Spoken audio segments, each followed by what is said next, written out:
So the first item on the agenda is comments from the public on items not on the agenda. Okay, thank you. All right, then let's move on to the consent agenda. Is there anything that anyone wants pulled from the consent agenda? Okay. I will move that we accept the consent agenda, which includes school board meeting minutes, August 21st, 2018, school board meeting executive session minutes, August 28th, 2018, approve warrants and approve request for leave of absence for, I forgot the name, sorry. Approve leave of absence for Kayla Johnson. Okay. All those in favor of the motion say aye. Aye. Opposed, say nay. Thank you. So, Beth, do you want to introduce the presentation? Sure. It's my pleasure to introduce our Vermont Teacher of the Year, Linda Cloutier-Namdar. Yes. And she's a teacher here at Essex High School, and she spent last year being our Vermont Teacher of the Year and spoke at our opening in-service, and we were wowed, and we wanted her to speak to all of you also. All right. Thank you and welcome. Thank you. Well, thank you so much for having me. I really appreciate it. I want to thank Superintendent Beth Cobb and Chair Martha Heath for the opportunity to speak today. It is because of the kindness, generosity, and support of my family and friends, colleagues and administrators, and students at Essex High School and EWSD that I have had the privilege and honor of serving as the 2018 Vermont Teacher of the Year.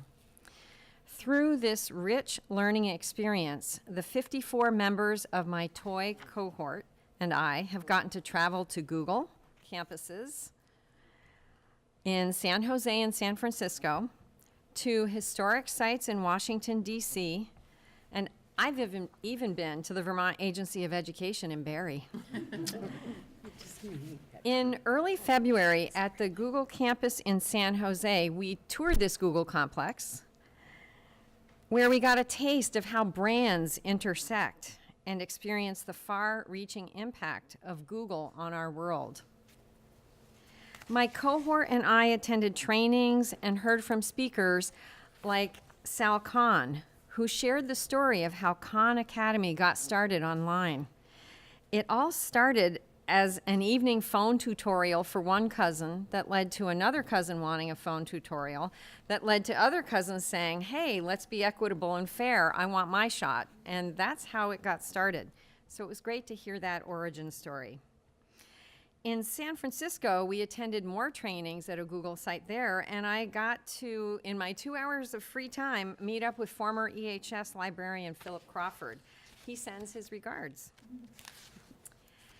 In Washington, D.C. in May, the full week included work at the Smithsonian Castle and other Smithsonian sites, a visit to the Department of Education to meet with the Secretary of Education, Betsy DeVos, who was sitting just 2 chairs away from me. And you can see that the National Teacher of the Year, Mandy Manning, who you see there, is wearing a t-shirt that says, education is a civil right. So we had an interesting dichotomy there of perspectives. We also attended the Watergate complex for trainings, and then we got to go to the White House. That included a panel discussion with Secretary DeVos, Secretary of Labor Acosta, and the finalists for the National Teacher of the Year, Mandy Manning, National Teacher of the Year, among them. This was followed by a reception in our honor in the East Wing. Notice Abraham Lincoln to the right there, presiding over all. This reception was followed by a ceremony in which President Trump recognized our National Teacher of the Year, who is Mandy Manning, and you can see her to the left of the screen. She teaches new arrivals to the U.S., and she wore pins symbolizing DACA, GLBTQ rights, and transgender issues to help represent her students. And she also shared letters from them with the president. Although she graciously accepted the honor, and I took this photograph myself, trolls created false news reports that she had refused to shake the president's hand. And she actually received death threats, as did her 3 children and her husband, because of those false news reports about the way that she responded to the welcome that we received at the White House. So it was a good lesson for us all about how news can be manipulated. On Thursday, after this very special event, we followed with morning meetings and press conferences, and then headed to a reception at the Naval Observatory, home of Vice President Pence and Second Lady Karen Pence, a former teacher. The Vice President made an appearance, as did the family rabbit, Marlon Bundo. And he's actually the subject of 2 best-selling children's books, believe it or not. That evening, we had a gala formal at the Mayflower Hotel, which included speakers like Lily Eskelsen Garcia, who is the president of the National Educators Association. The next morning, we had the privilege of going to the Smithsonian National Museum of African American History and Culture, and we were allowed in an hour before the rest of the public was, so we got to start our tour with very few people in the building. I spent that afternoon and an afternoon earlier in the week meeting with staff members from Senator Leahy, Representative Welsh, and Senator Sanders' offices. They were on a break the week that we were there, but back home, shortly afterward, I got a chance to meet Bernie in person at an assembly about local tech careers hosted by CTE. So I also got to give a shout out to Bob Travers, who was on the team that hired me 13 years ago, and to a chance to explain, and that's why he's laughing, a chance to explain to Bernie why I was stalking him at the grocery store the week before. I had wanted to thank him about his wonderful staff. So back home, after I got to meet Bernie, I got to go to meet Champ and throw out the first pitch at the Lake Monsters game and hear my 14-year-old nephew shake his head in disbelief and say, "You actually did a good job." And then I also got to hear Yasmin Nasami, EHS student, knock it out of the park with America the Beautiful. I got an email afterward praising her performance and with the hope that she would be able to come back because she was so impressive. By the time we finish in January of 2019, my cohort and I will have traveled to Princeton, New Jersey to explore the next steps in our educational journey. We'll go to New York City to watch the taping of TED Talks, and then we'll head back to California in January. This heady whirlwind experience has been organized by the Council of Chief State School Officers, a nonpartisan, nationwide, nonprofit organization which provides leadership, advocacy, and technical assistance on major educational issues and expresses their views to civic and professional organizations, federal agencies, Congress, and the public. CCSSO has encouraged State Teachers of the Year to learn about education equity and advocacy and to lean into our growing edges. My growing edges have included learning how to navigate Facebook, Twitter, Uber, Lyft, WebEx, eWallet, the list goes on. But there are bigger things that I've been challenged to do. First and foremost, we've been urged to tell our stories, and I want to tell you this story.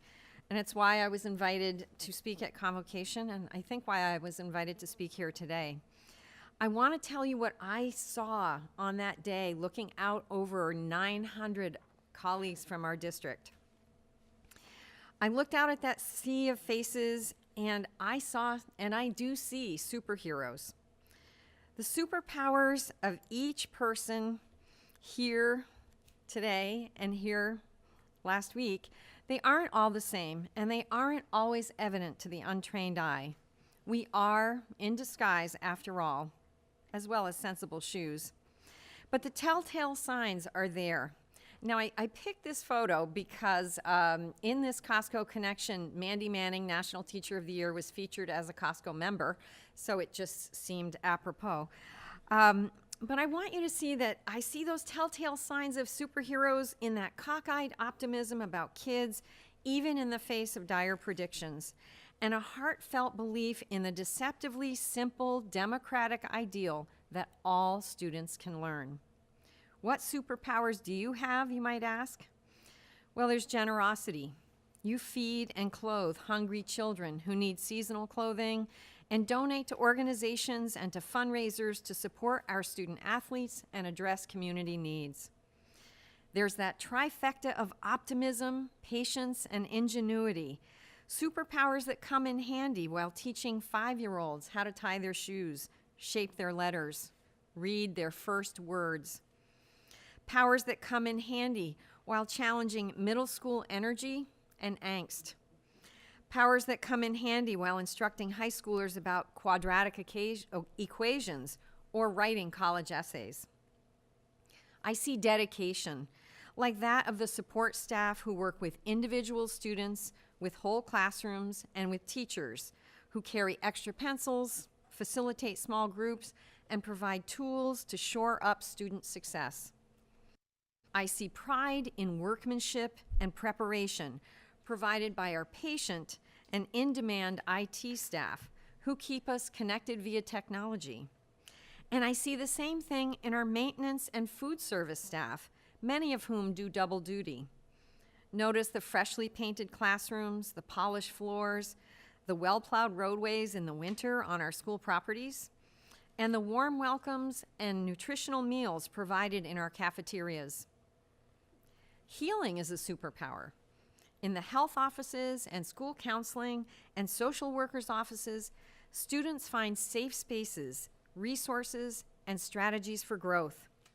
You take the time to listen, to support students and families struggling with mental illness and addiction, trauma and grief, racism and homophobia.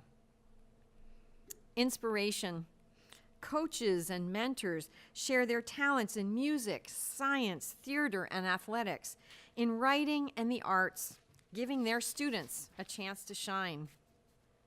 Support means you show up to theater and music performances, to capstone presentations and job shadows, to rallies and field trips, to wakes and funerals, to games and graduations. I see the innovators who offer books and resources and new technologies and the makerspace in our libraries, and those in the classrooms who create units and projects and clubs and courses and academies that stretch students to grow in learning, in civic engagement, and in confidence. Tackling daunting tasks, a superpower shared by the residents and school boards of several communities, the staff of 2 districts, the leadership of 2 unions. You made it look a lot easier than we know it was. Thank you, school board members, for your good work. Commitment powers the administrative assistants who work to keep things running smoothly on an often bumpy road with a multitude of demands. And administrators and leaders who work on discipline and restorative practices, who develop school safety measures, who take on the many invisible but necessary tasks, all with an eye to improving the work done for students. Learning is a superpower too. And I see people all across EWSD working to respond to education initiatives and new opportunities, spurred on by their own learning and the hopes and dreams of their students now and the students who will follow in years to come. You are dreamers and believers who embrace the quirks and challenges, the joys and frustrations of this profession, from pre-K to ACE, from the elementary schools to the tech center, from the middle school to the high school. My heart swells with pride and appreciation for all of the unsung things you do each and every day to support the children in your care. But I don't need to tell you what lies ahead in this work of education, does not look like the road we have already traveled. My experience as the Teacher of the Year has opened my eyes to many of the demographic and cultural changes impacting education worldwide. What is at stake is the ability of all students, all of our students, to engage in a global economy, and I would argue that one of the most important goals we must achieve is equity. The CCSSO describes that in an equitable education system, personal and social identifiers such as race, gender, ethnicity, language, disability, sexual orientation, family background, and/or income are not obstacles to accessing educational opportunities. Within such a system, all individuals attain sufficient knowledge and skills to pursue the college and career path of their choice and to become active and contributing members of their communities. What are some of the obstacles in the way of removing barriers and creating the same opportunities for low-income students, students of color, English learners, and students with disabilities that their more advantaged peers experience? Well, in June, I attended the Education Commission of the state's National Forum on Education Policy. The 800 or so in attendance had the opportunity to listen to educators, politicians, researchers, and employers at this thought-provoking 3-day event. It gave me a window into some of the factors impacting the future of education and the obstacles to equity. Here I am with Brian McDaniel from California. We arrived at the same time from opposite ends of the country, and we shared breakfast before we headed out to our events. According to the World Economic Forum, one estimate suggests that 65% of children entering primary school today, think of those kindergartners that are walking through the doors for the first time, those children will ultimately end up working in completely new job types that aren't on our radar yet. Among jobs that didn't exist even 10 years ago, we've got app developer, driverless car engineer, cloud computing specialist, which already 50% of American businesses are using in some manner. We have a sustainability manager, and my personal favorite new job, the millennial generational expert, someone who works with workplaces to find the best way to engage the values and expectations of its youngest employees. Now, Dr. James Johnson, Jr. from the Keenan Flagler Business School, University of North Carolina at Chapel Hill, shared with us 6 disruptive demographic trends culled from the 2010 U.S. Census. These included the silver tsunami. And if we look around, that's about some of us, and it's about to hit. With the baby boomers retiring and birth rates down, how will employers replace skilled workers? This silver tsunami is part of the next disruptive trend called The South Rises Again. Population growth in 4 southern states. I bet some of you even have retirement homes in some of them already. There's Georgia and North Carolina, Texas, and Florida. And that population shift is happening, and it's going to lead to a continuation of trends in states like Vermont, which is reducing the number of percentage of youth and some of the silver tsunami folk in our state. And it's also reducing the racial and ethnic diversity in the North. This intersects with our next trend, the browning of America. The immigration-driven population changes mean that many groups are moving to areas south and along color lines, increasing an economic and political and age divide in many states across our nation. How will schools, how will we respond to these trends and train students for a future that we can't even imagine, where the jobs they will do don't even exist yet?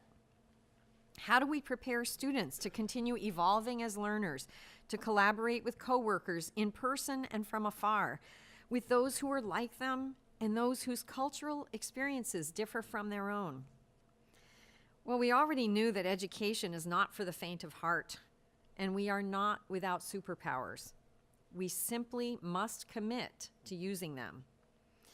Some of the tools we have at our disposal to map out this great unknown can be found in Vermont's transferable skills.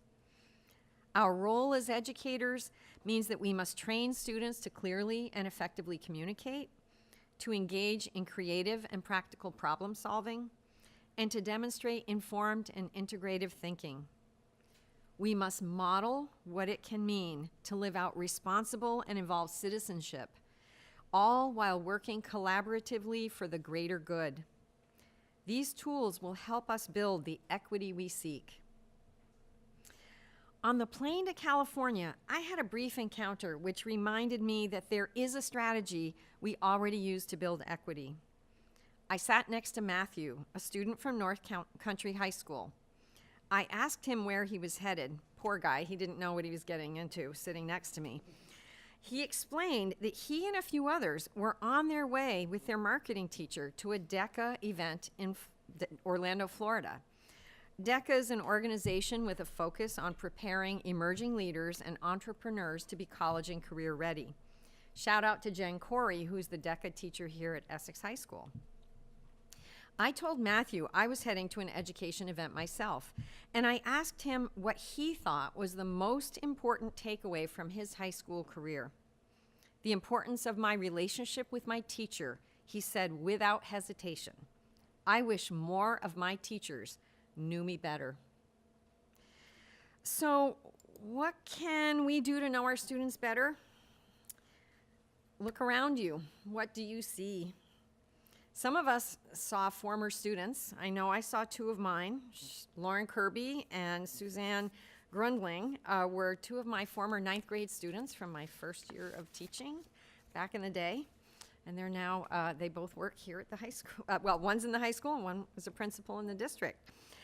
The reality is that all of us are older than our students. Most of us identify as white. Most of us identify as cisgender. And most of us speak English as our first language. What most of us experience is not necessarily what many of our students experience.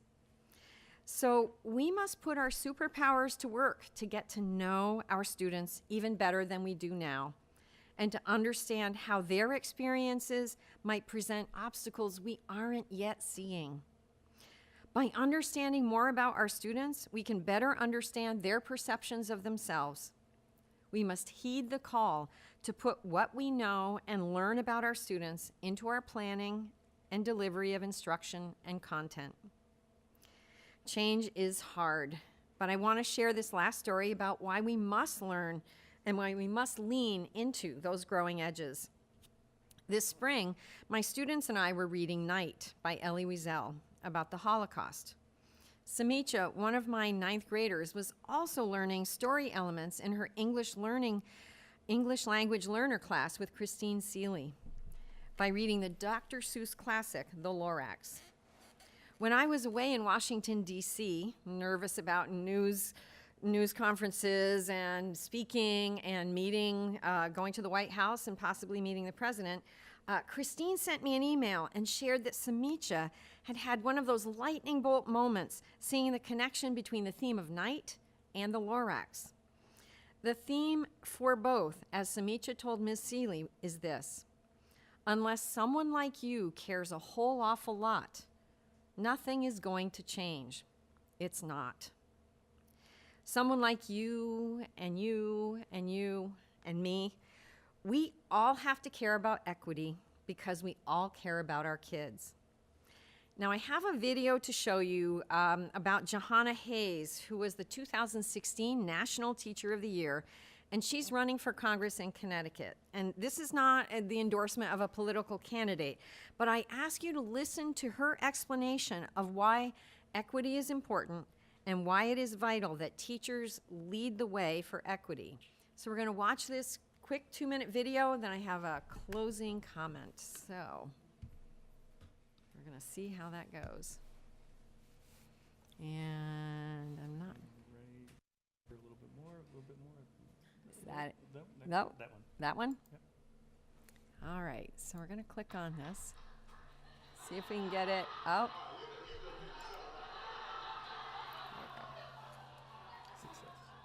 Thank you. You're a great teacher. You can't be great if you're not enthusiastic. You gotta love what you do, and she loves what she does. My students were all working, and I looked down at them and said, who will speak for them? You know, who will share their story with the world? And I said, me. And decided I was gonna run for Congress. I'm Johanna Hayes, and this is my truth. This is my home, where people are strong, but they aren't supposed to run for Congress. Life handed me my own hurdles to overcome. Raised by my grandmother while my mom struggled with addiction, became a mom at 17, cast aside. But I had a community that wouldn't let me give up. I raised my daughter, worked nights, went to community college, back for my bachelor's, master's, my education degree. Elaborate, what does it mean? I became a teacher, got obsessed with the idea of teaching my students the power inside them to change their lives and their surroundings. Before I knew it, I was named Teacher of the Year in my city, my state, and then 2016 National Teacher of the Year. I'm Johanna Hayes, and my story is my truth.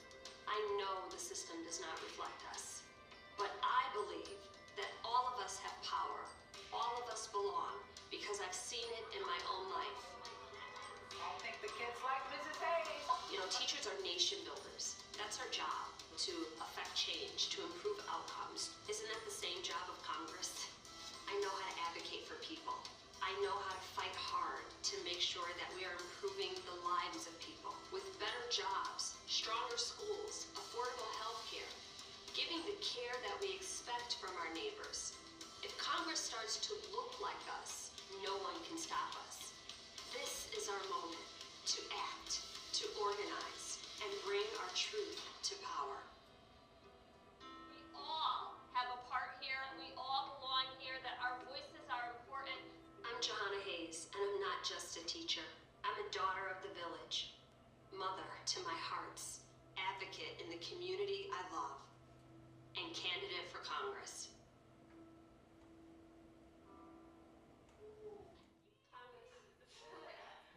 And escape, maybe?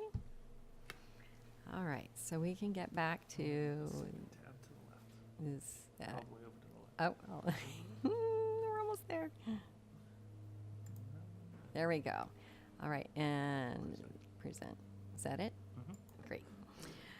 So I want to thank you for inviting me to speak today. And I hope that you heard her powerful message. A daughter of the community. The community didn't give up on her. We cannot give up on our students. Working in education, we dream that through education, people can be strong and expected to run for Congress or take on any role they so choose in our society. Thank you for your good work and the civic responsibility that you show by coming to meetings on a weeknight and a work night in hot weather. So thank you for that. Through your superpowers, whatever they may be, in ways seen and unseen, you are making a difference. Keep imagining and living into the future of what we can accomplish by caring a whole awful lot, like Samitra urged us to do, by working for equity together, like the Justice League, superheroes all. Thank you.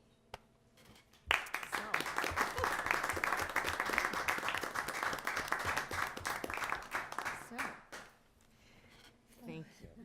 Linda, thank you so much. Oh, you're welcome. Would you take questions? Absolutely. Okay. Do any board members have questions or comments? Marla? I want to say thank you. You're welcome. You're phenomenal. And congratulations. But appreciate also, what you do is inspiring. Will there be a way to connect with students like in a auditorium, like a school setting? Because to get the to understand what their jobs will be in the future and things like that, for everybody to hear the same message, I think it's very empowering, Agree. so. Other comments or questions?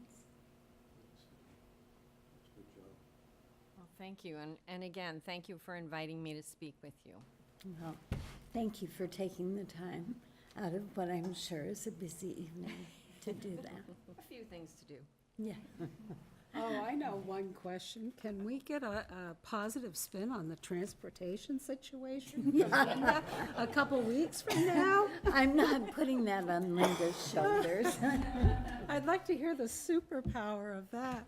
Yeah, right, Patience and good humor in the face of yes, difficulties. There we go. well said. I mean, Thanks, teleportation Lynn. powers. That, really, it's between one of those. Either one. Good luck with that. Thank you again. Thank you very much. Well, that was certainly inspiring. So now it's time to move on to school board business. Our first item is to approve the board's annual goals. Kim and I and Beth worked on them, and we tried to see if we could make them fewer. We did do one combination, but then we still needed the budget piece, so we have a lot up here, but it all seemed important to talk about. So does anyone have any comments or questions? We are looking for action on them tonight. Keely? I was wondering if it would be possible to expand beyond understanding the budget to understanding the budget and the work of the board, or just understanding the work of the board. Because I feel like we're trying to engage the community about more things than just the budget this year. So do you think, I guess I would say two things. I think the conversation about governance, which is somewhere in those goals, that should be that should really focus us on the work of the board, I think. You can disagree with me. And second, we do talk about supporting a culture of engagement. We talk about communication in two places, both in relationship to the superintendent and in relationship to Voices for Education. So do you think it needs more than that? I guess it's just, they all sort of overlap slightly, because governance does overlap with that, but we don't say anything about interesting the community in the board roles.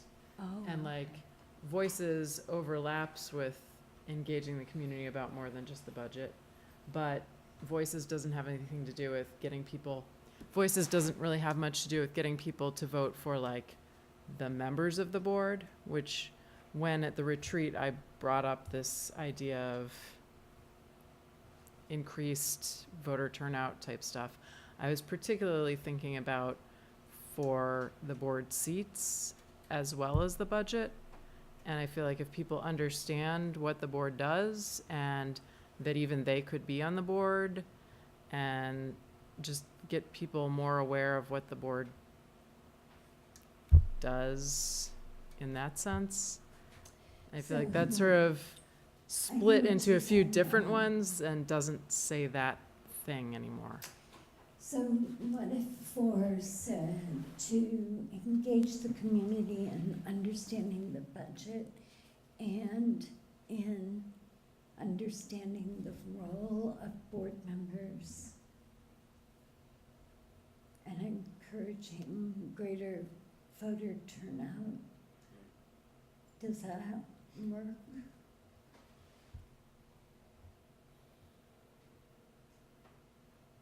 Could we maybe lead with the roles and responsibility of the board the budget and encourage greater voter turnout, or do those Do you want to try that, Kim? get You too wanna try long? some- Does that, Or understanding, matters the board puts to a public vote? Or is that too vague? I think that's too big.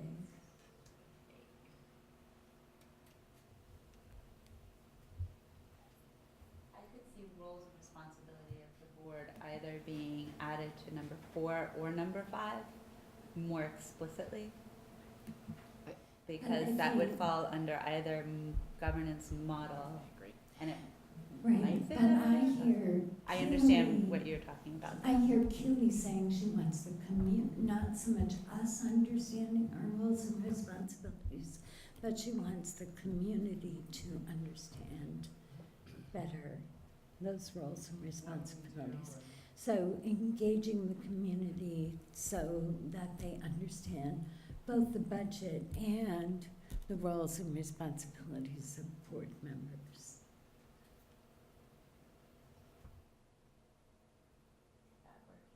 Sure, just instead of the comma, maybe and the budget.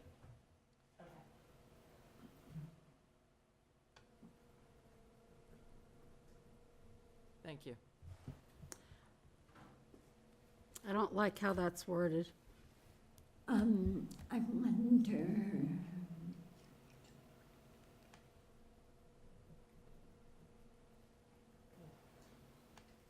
wonder, I honestly think you should switch it and keep it the budget, comma, encourage greater voter turnout, and understanding roles and responsibilities of the board. I think it would read smoother.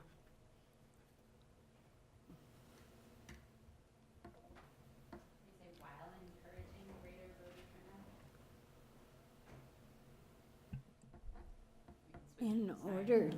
in order to encourage greater voter turnout, or as a part of encouraging greater voter turnout.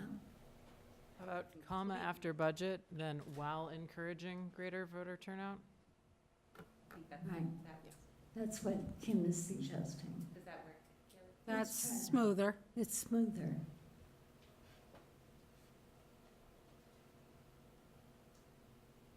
I will always defer to Keely on words.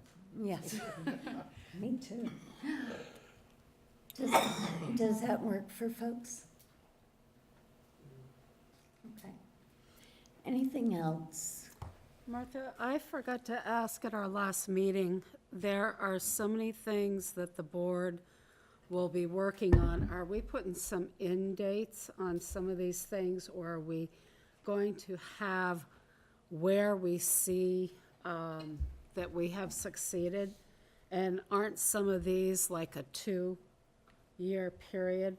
Right. I just think to accomplish everything 100%, I'm wondering if we can approve this, but then come back and look at adding those pieces to it. So I would say 2 things. One, once we have the goals, we're gonna create a work plan to go with them. And we can think about whether there wants to be some kind of timeline that goes with the work plan And I as think that- well. This year at the retreat, we went back through the goals and said, what's ongoing and that we plan to be ongoing and what was accomplished. So I think that is part of the retreat every year, is to go back and look at the goals and see if you did what you were hoping to do. Because I think the timeline is where we end up missing. A lot of times we miss that piece. Because So between, when you look at the date we're in right now versus what we've got to accomplish, I also am wondering if next year there should be a board retreat a lot sooner to get people thinking and going. Just a suggestion on that. Yeah, let's talk about that later. That's a tough one, just because July is a very difficult month to get people together. And June, we usually have a lot going on, so, but we can certainly talk about that. But I think the timeline idea is a reasonable one, and I think that's something we can work on as part of the work plan. Keely? When we get to the communications team update, we actually were speaking about ways to facilitate timeline planning at our meeting last week, so. Okay, great, sounds perfect. Kim? Another thought we might be able to do, Martha and Brian and Beth and I, as we think about agenda, we could sort of italicize beneath it if it's a monitoring that is reflective of one of the board goals. So Right. we could sort of frame whatever that presentation is or whatever our target is in addition to doing the work plan, because that will help frame out our agendas, but we could be more explicit to speak to which goal we're addressing. Right, and I think we could do that with the superintendent's goals as well. That was something we had done in the former CCSU, and it helped us focus on where the agendas were reflecting the goals or the work plan of the superintendent. So I think that would be helpful. Anything else, Brenda? I just want to say, I know it's a long list, but I really appreciate the addition of revisiting the district transportation policy as well as continuing to monitor the implementation of our student transportation plan. I think those are important for this year, especially for us to be more on top of as part of our goals. Especially as it is a specific policy, and I think as we sit as board members, that's among our biggest responsibilities, is to monitor policy. So. Right. Anything else? The number 7, to plan for intentional opportunities to bring student voice to the board work through the student board members. Do we have anything concrete, or are we going to have things on the agenda once a month where maybe they share some concerns or things we should be looking at? So I think what we had talked more about was having them, if Beth has time, work with Beth on like quarterly topics that they might bring to the board. Okay. We have to meet. I told them once school gets going, we'll meet. Okay, good. Anything else? All right, are we ready for motion? Oh, entertain. Oh, I'm sorry, Todd. For number 9, I think, or I would suggest replacing revisit with analyze. Revisit seems a little perfunctory, like we're just gonna look at it, whereas analyze means you're really gonna take a hard look at it and see if the structure makes sense. Revisit just seems, it's a task we're gonna do and just sort of check off. So I'm struggling a little bit with the word analyze as relates to policy. I think the analysis needs to come around what went wrong. So. Like, what do you intend by revisit? Kelly, go ahead. I guess when we developed the transportation policy the first time, we basically took the state recommended transportation policy and it went through the policy committee. I think that was before I was on it. Who brought it to the board and we talked through it at meetings. And after having seen it in practice, we see that it isn't fully expressing the will of the board around how decisions about transportation should be made and transportation should be provided.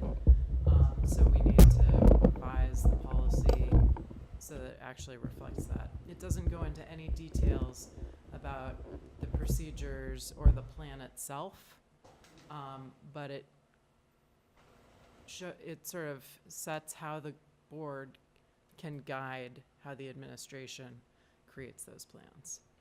So revisit or review seemed like the usual language we would use about a policy. But Right. between the two of you, like, yeah, analyze needs to be done somewhere on something. Kim. I think that the next number 10 monitors the implementation and expects some evidence of compliance with policy. As I expected, I thought that was what Brendan was speaking to. I think that's what I intended as I used the language Brendan had provided when he drafted. So the policy speaks at a very high level, and so I think it may be that the revision or revisiting of the policy adds another layer that brings another layer of specificity to the policy and speaks to it directly in policy versus leaving it to procedure. It maybe or may not, but I think that was the intent around revisiting the policy, where I think the analysis that you're speaking of would come as we hear evidence around the monitoring of the implementation of the plan. Okay. Julie? Could we just change it from revisit to revise to show that we intend to actually change something in the policy? Well, we don't know yet. We don't know yet. I mean, I think it's revisit or review, and revisit feels a little stronger to me, which is why I like that word. Yeah, I mean, I think the reason, I think that for better or for worse, the revisit language in my mind means that includes analysis, that includes a discussion of how the policy connects or not to the operations. So I think that's all kind of baked into that goal for me anyway. How about if we were to look at, review the district's transportation policy and amend if necessary? I think that's implied. Yeah. I don't know, I guess to me, revisit, I feel more comfortable with review, because revisit is looking at it, but review, it's an ongoing process to ensure that the policies. In the state, review every year.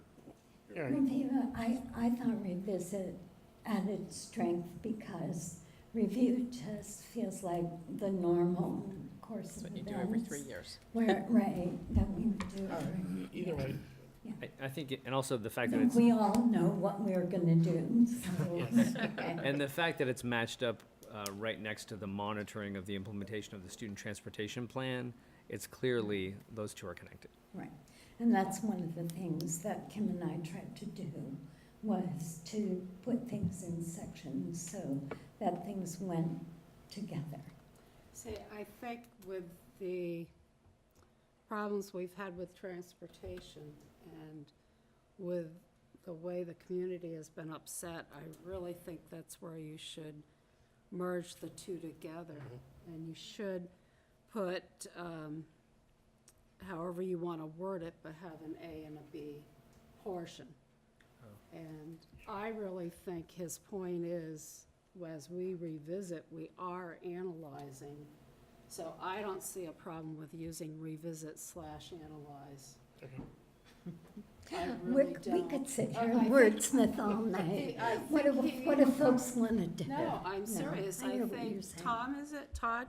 Todd. Todd, I think he brought up a very important point. And he's been sitting here at a lot of our meetings this year. And so I think he's got a different view than we do, and from the outside. So I think we should really take and use it. What do folks think?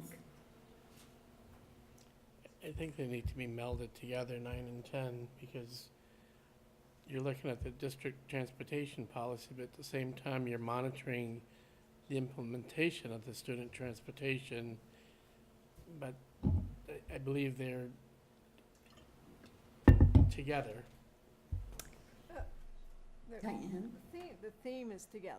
Yes. However, analyzing, revisiting, reviewing, adjusting, whatever we're gonna do Right. with that policy as we look at it, is a totally different activity than analyzing and the implementation of how that policy was implemented by the administration. I think,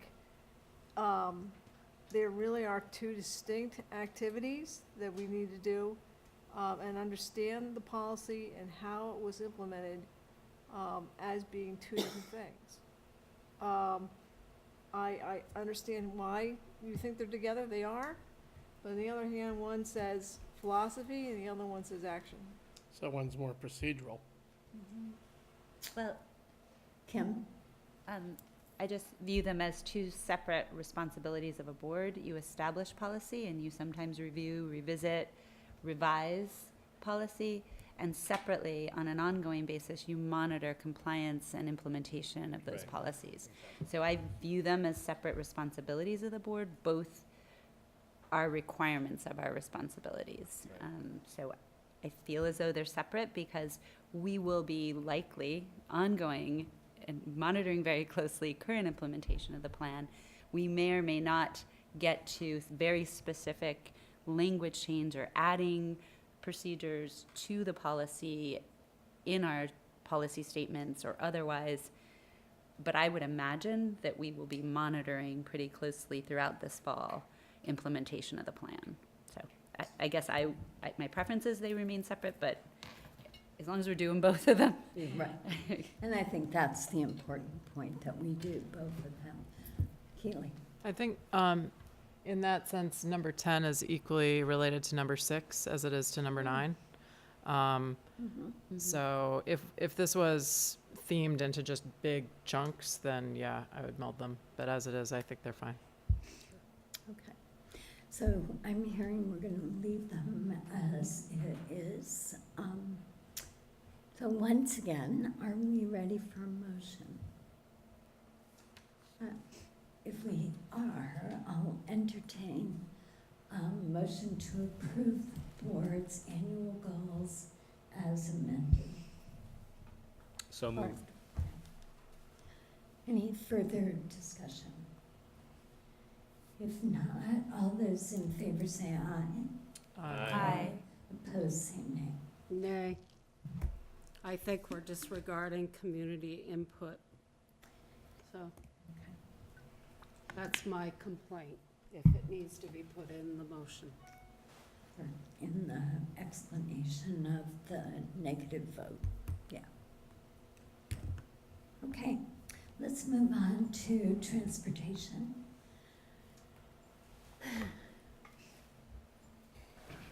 So I prepared some stuff that I can't imagine hits all the questions that you have, so if I go through this material, see what it has been able to satisfy, and then take any questions that people have. So I'm gonna start off with kind of reviewing some of the survey data. There was some interest and direction to bring us back to at least what we've been doing as far as surveying the community, what we've learned from that feedback. Talk some about the temporary transportation, how we got to where we are today. Talk about some numbers, Green Mountain Transit numbers, some parking numbers, ultimately look at where we stand as far as next step and work to be done, and then can take whichever direction we want to go in. So we had done a number of surveys along the way, and we started off with an alternative pickup and drop-off survey that we put out to all the EES, FMS, and EMS students. Out of that grouping, we've received 511 responses.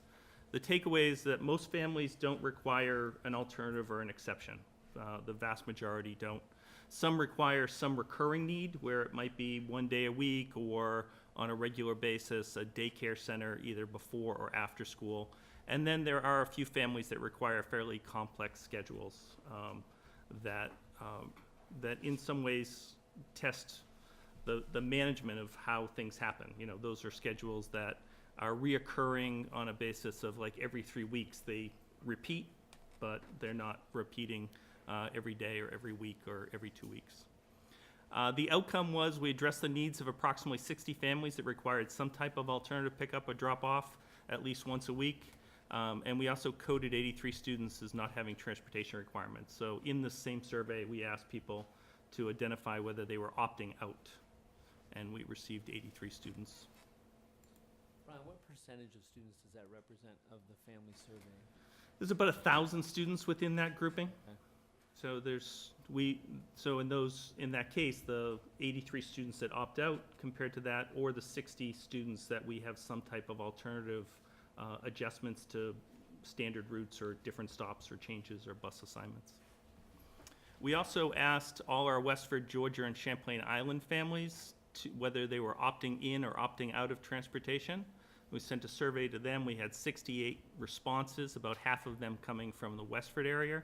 70% responded their student will ride transportation, both AM and PM.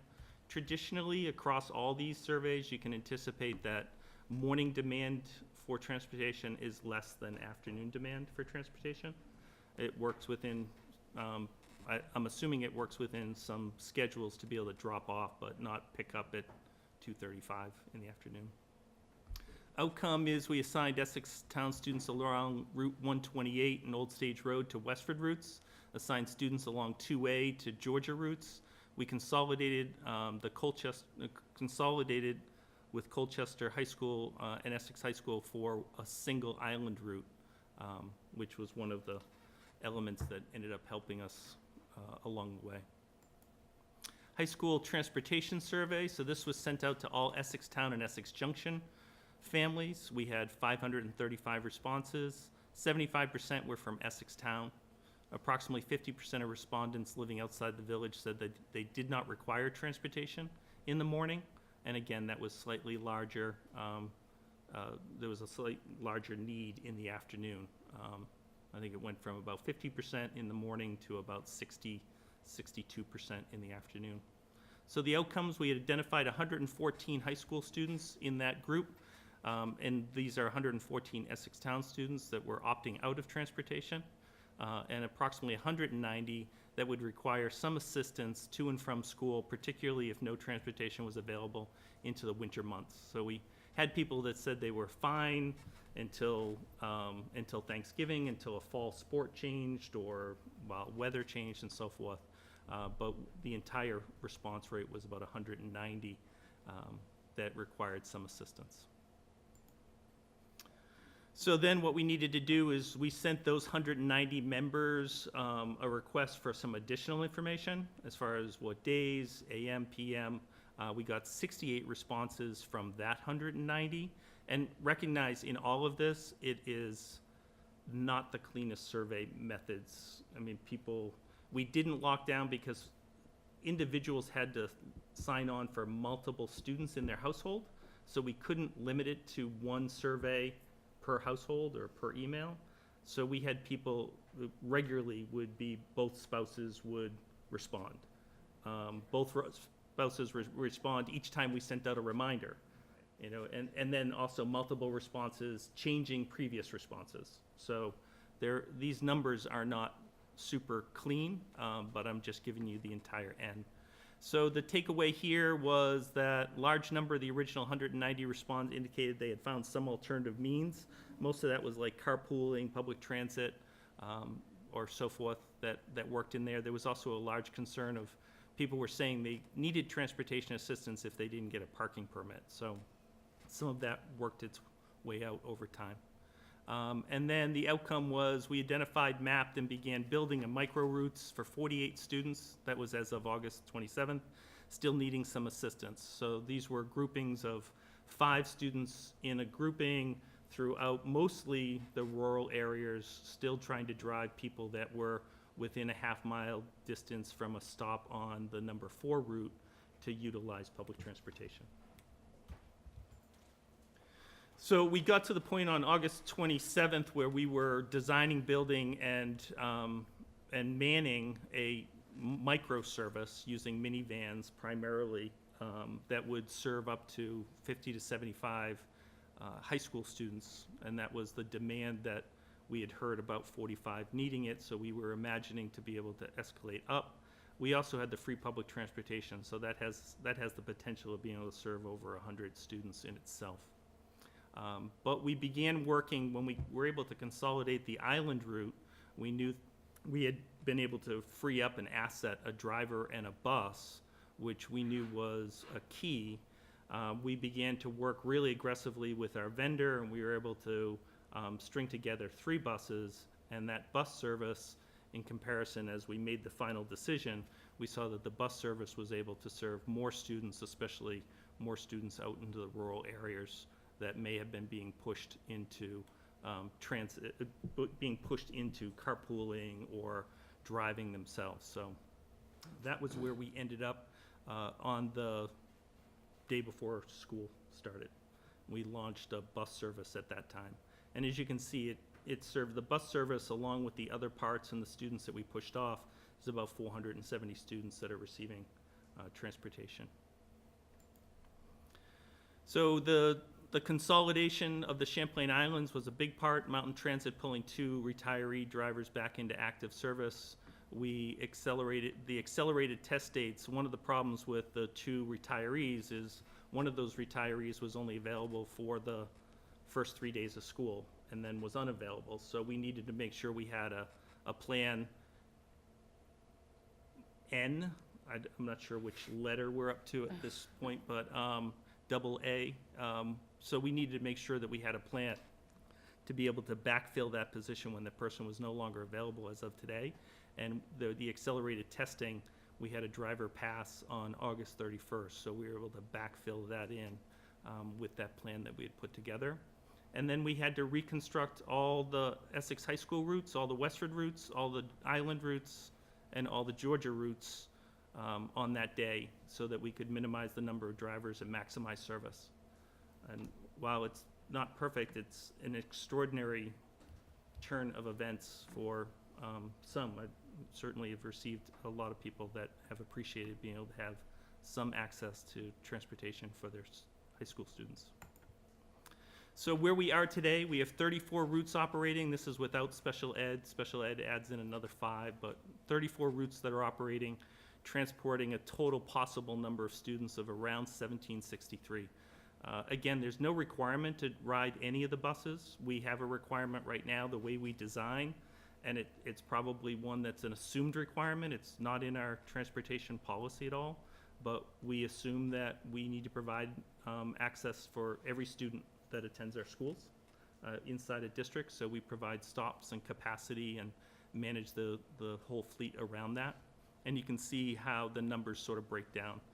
We're dedicating 19 routes to the Essex Elementary Founders and Essex Middle School, around 1,000 students transported there, 7 to Essex High School exclusively for the town, serving about 314, 4 for Westford Elementary, 2 for the high school out of Westford, 1 out of Georgia, and 1 Essex High School that's now combined with Colchester. And then the Green Mountain Transit, which is number 4, which serves approximately 133 students that live along that route.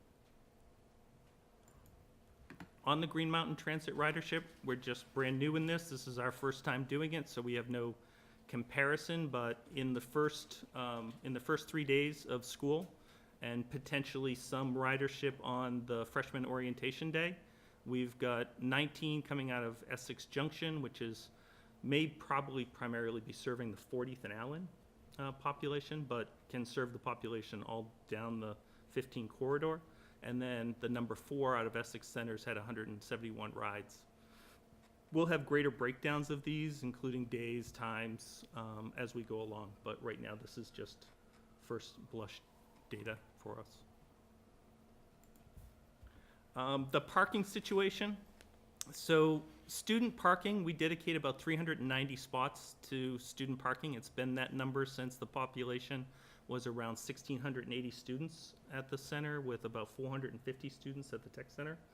So that's the total possible spots that we have dedicated. We sell right now, we have assigned, I guess, parking permits during this year, a total of 287, 220 to the high school, 67 to CTE. And then I compared that to last year at this time, so you can see where we've had the growth. We've got 86 more cars registered for the high school and 31 more cars registered for CTE. And I stress that that's the way to consider some of this number, is that we have now, there's no barrier for a car to be registered. Before it was $50 for seniors and $85 for underclassmen, which certainly ended up maybe creating a barrier for people to register and get a parking permit.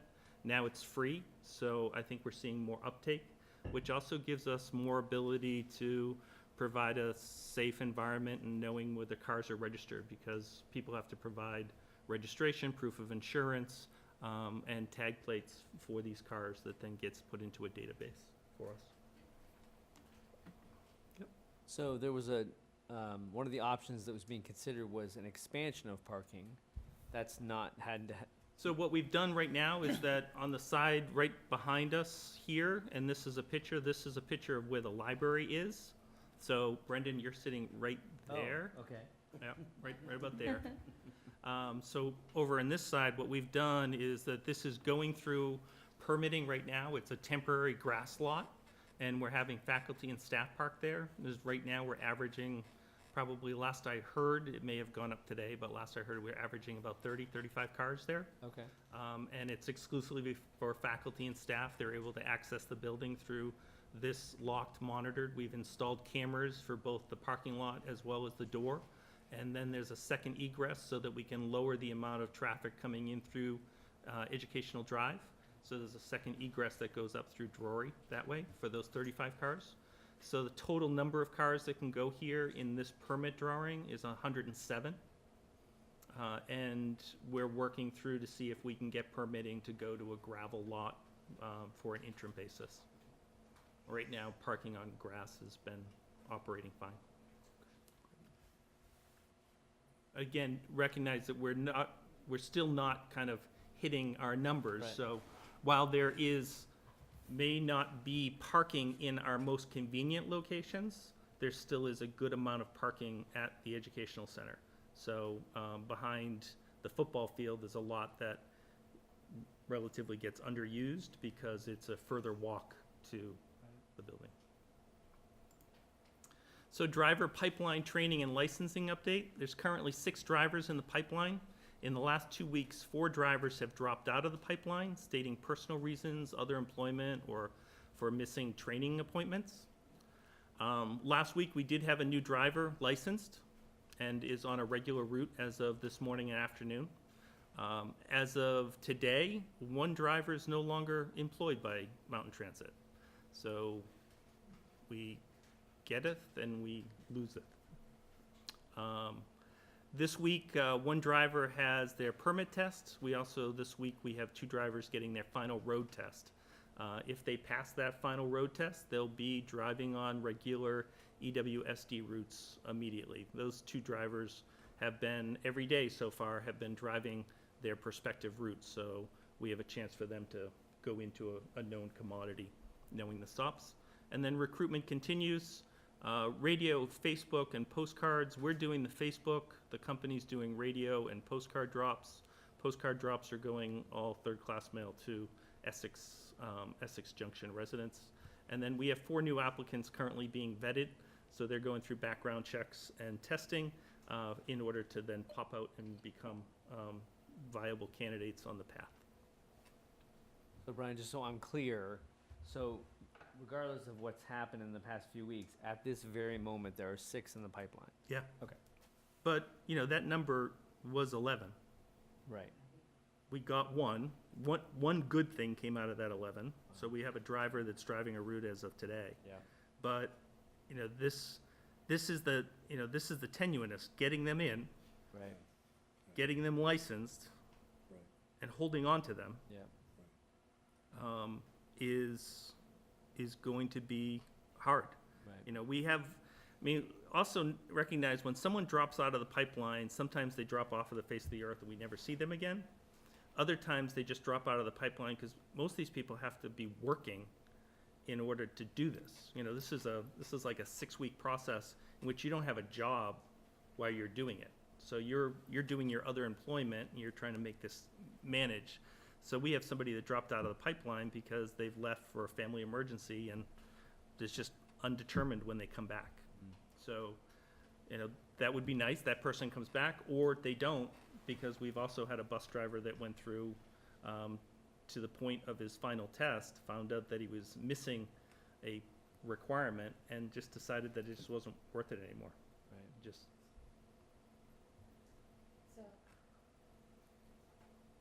So, Also this week, 2 drivers have their final road test. When those 2 drivers have had their road test, are you gonna be starting to see those drivers go for the transportation in the junction?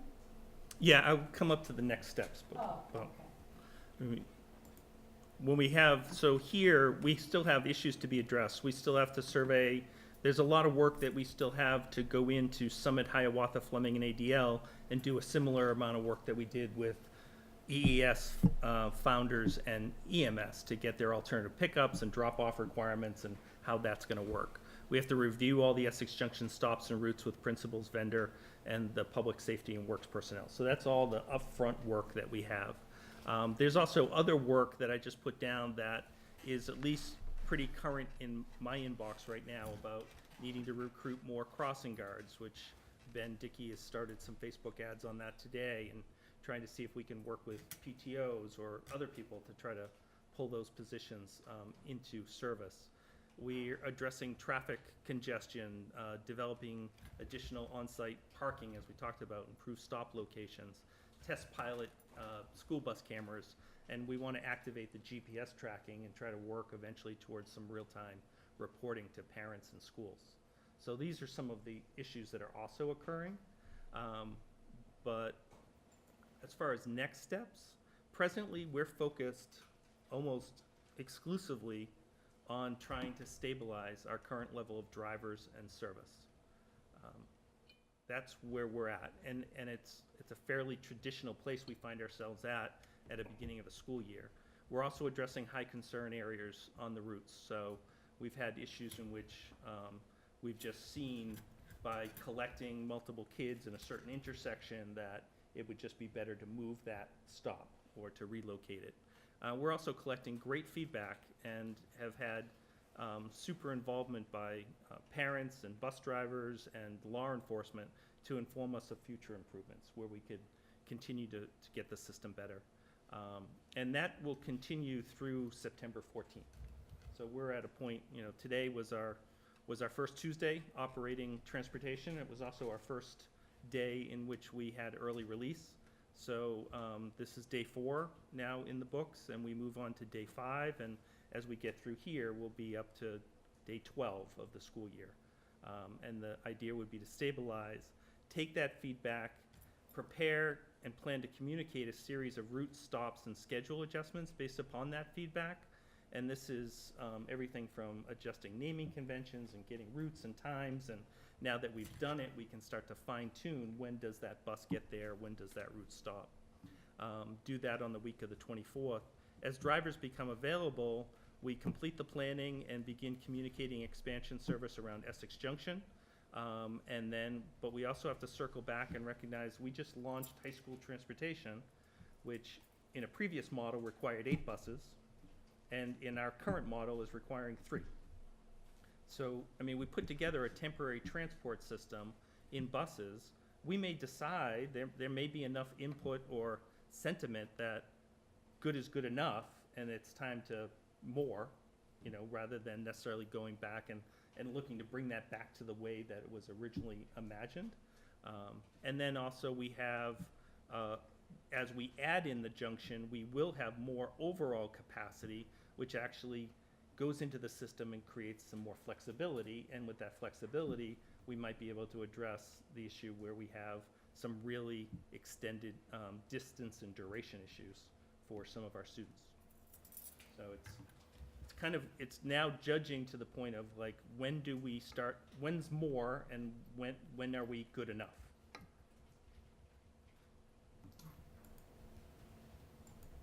I think that's it, or it's broken. Okay, I'll just remind folks in the audience that we will start with questions and comments from the board as we always do, and once that's finished, I'll open it up to the audience for questions and comments if there are any. So who, I saw Keely, Brendan, Marla. Let's do that to start with. Keely. So I have 2 questions. The first one, you're looking at like routes and stops and stuff for Essex Junction looking ahead. I know one question that Marla especially had brought up last year was to do with where buses will be dropping off and picking up at Summit and Fleming. I'm assuming since Summit was on the docket as of August 7th to be transported on August 29th, you probably have an answer about how that all works. So I'd be interested in hearing about how that ended up being resolved. And second, this presentation covered how a whole week was spent developing microroutes for the high school. I'm wondering, since those are no longer like the buses that didn't immediately become staffed, isn't being used for the high school, is there a way that we could be deploying those to serve Essex Junction? Just, those are the two questions. The Summit and Fleming have been looked at. The routes right now are designed so that they're a combined route, those grade levels, and serving that area with a single stop in front of Summit Street School for both schools to be let out and for both schools to access busing from that location. So it would be a school bus stop with an 8-light system stopping traffic on Summit Street. And the microroutes? The microroutes, while it's possible, I would advise, based upon what we have to accomplish to stabilize and get Essex Junction expansion up and running the correct way, that those microroutes are labor intensive. We had 5 employees express some interest to do occasional driving.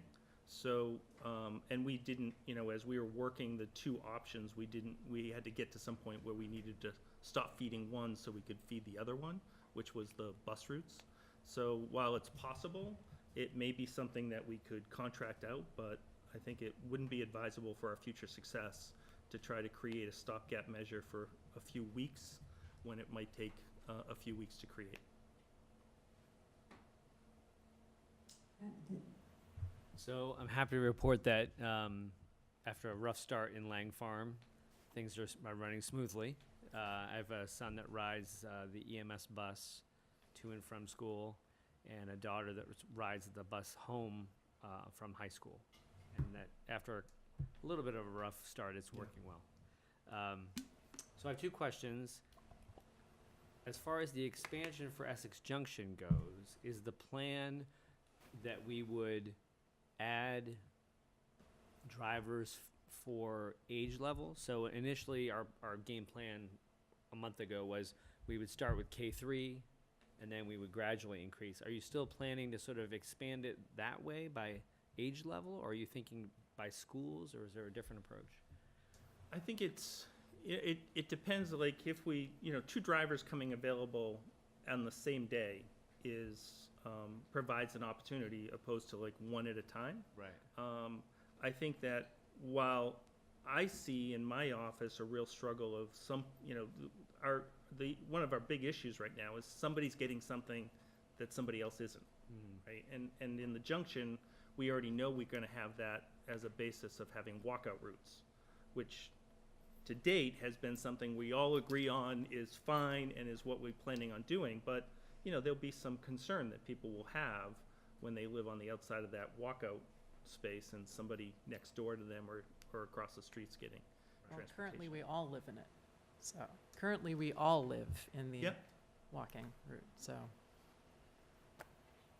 yeah, that's part of the concept of why we can employ a walkout from school route, because they have been and we have crossing guards and so forth. But there's going to be that issue that some will get it and not.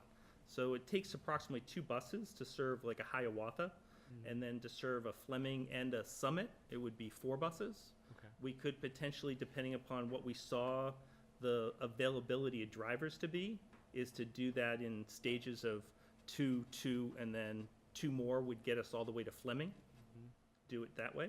And then that number of buses is what's needed to serve ADL fine. Okay. So, I mean, I think it's partly to see, there's a bent up interest in, once a driver's ready, that they're going right to the expansion of Essex Junction transportation. Right. And that's palpable. I feel that Yeah. every day. But there's also that sense of we want to do it with not disrupting. I mean, we want this to improve what's happening, not just for the sake of a sense of accomplishment. But if we go into a place where we are grabbing kids by neighborhood clusters, which would make sense for transportation. We don't put kids in grade assignments by neighborhood clusters. So when you reach dismissal time and you have 6 kids in one classroom and 4 in another, so you need to recognize it's an entire school that you want to provide transportation to. Right. So doing it piecemeal could have an unintended consequence. Right. So we want to work with the principals, make sure we're understanding, like, how's the best way to do this? Yeah. Knowing that we can't go around and necessarily pick up Mrs. Jones's class and Mrs. Smith's class and you know, and so forth around the area. So, I mean, we have to take those into consideration. So it sounds then like it will probably be more of a schoolhouse-based decision versus a grade level. Which is grade level, right? I mean, because we Right. so it works out. It's just a matter of when Summit comes on board and Yeah. whether it comes on independently. I wouldn't advise us to piecemeal transportation because there's no way to separate kids in classrooms for dismissal time and how that works. Yeah. And dismissal time, you know, you could say that they're all there, but then it's just a matter of how do you collect the kids that are on bus 3 versus the kids in that classroom that aren't on bus 3. It would just be I think, a more sensible route to be able to bus a school, bus another school, and the last decision would be is, you know, do you stage that, or if you're 2 weeks away, do you wait for enough drivers to do Summit and Fleming together? Right. My last question is, do you foresee that the Green Mountain Transit option that we have in place right now is a permanent part of the solution? Or is that also a temporary part of the solution? No, we put it into place as a permanent option Okay. to lay on top and provide services that we as a district have never provided. Right. There's been no transportation to any high schooler other than, you know, what has been provided by Essex Town in the past. Right. So that bus is pulled out at 2:40 p.m. every day for generations. And if you were in a club or a class, you didn't have transport home. At least for 133 students, there's some transport home, and there's some transport that we're finding to after-school jobs as well. Okay. So, I mean, I've had a number of parents actually worried that it was temporary and that it would go away. And we're getting a huge amount of positive response from parents that, you know, tomorrow, somebody will walk from their house, get on an air-conditioned bus, spend 16 minutes, get dropped off, and be at school. Right. There's a lot of kids in the town, and there'll ultimately be a lot of kids in the Junction that will not be afforded, certainly, air conditioning. Certainly. Thank you. Except in winter. First of all, Brian, I want to say I think you've got a very good handle on the situation and keep up the good work. I did hear a concern today, and I think you touched on it, that once a road is established, it's established, whether there's one rider or none. And in the question that I had today or the concern that I heard today was that a bus run from the high school to Founders or middle school, not sure, had 2 students on it. This is a full-size bus. As a taxpayer, he was a little concerned that, you know, are we spending our dollars wisely? So my question is, and I appreciate any feedback you have on this, is related to the development of policy. Yeah. Are we collecting, or have we collected on a regular basis now, every day, every route, the number of students on buses and the bus capacity? And having that in one database might be very appropriate to future planning as well. Yeah, we haven't put into the system in the first 4 days the counting of students. We're still lefts and rights and stops and trying to get people normed out and making sure that drivers are really aware of what's going on. We plan on starting the driver. It's going to be fairly basic. It's going to be numbers on, numbers off, but it will give us some information that we haven't had for a while. And we all have our opinions of where we are with transportation, but as we talk about policy, I think that that's where we start to get up into like, what is it, are the expectations of the school district? And when we get to this point, and we expect the school district to provide transportation to everyone, regardless to whether they want it or not, and whether they use it or not, and at moments when they don't use it, that they can return back to it, it is, you know, it's hard to run a system that is ultimately efficient. We don't require people to ride it. You know, a day like this, when they get out at 1:35 in the afternoon, depending upon when that bus leaves, people have found either other ways or alternate ways of doing it, or they have something at school to be involved in. So that's really interesting. And I've talked before about, you know, there's a really difference about building a system that is 100% accessible and completely equitable versus building a system or equitable. I guess it's what it is. We're much more about equality. Yeah. We build a system that is based on you have some access, and of course, it's not the case. Some kids have 9-minute rides, and some kids have 70-minute rides. So it doesn't pan out that way either. I mean, anecdotally, I've had some parents tell me that they're waiting for things to settle down before they could put their kid on a bus, Yeah. which is sort of a chicken and an egg problem. Yeah. But that could be part of the issue with the Yeah. low ridership. Yeah. I think Marlene. Collecting the data is important. Yeah. I have a few questions. Back in years and years and years ago, when my son was smaller and I did daycare, I had some parents that lived outside what I consider a walking district.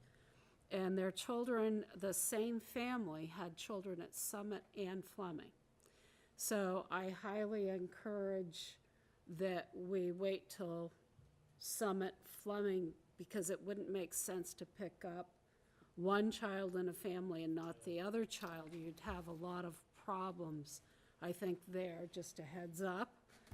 Are ADL students, refresh my memory, are ADL students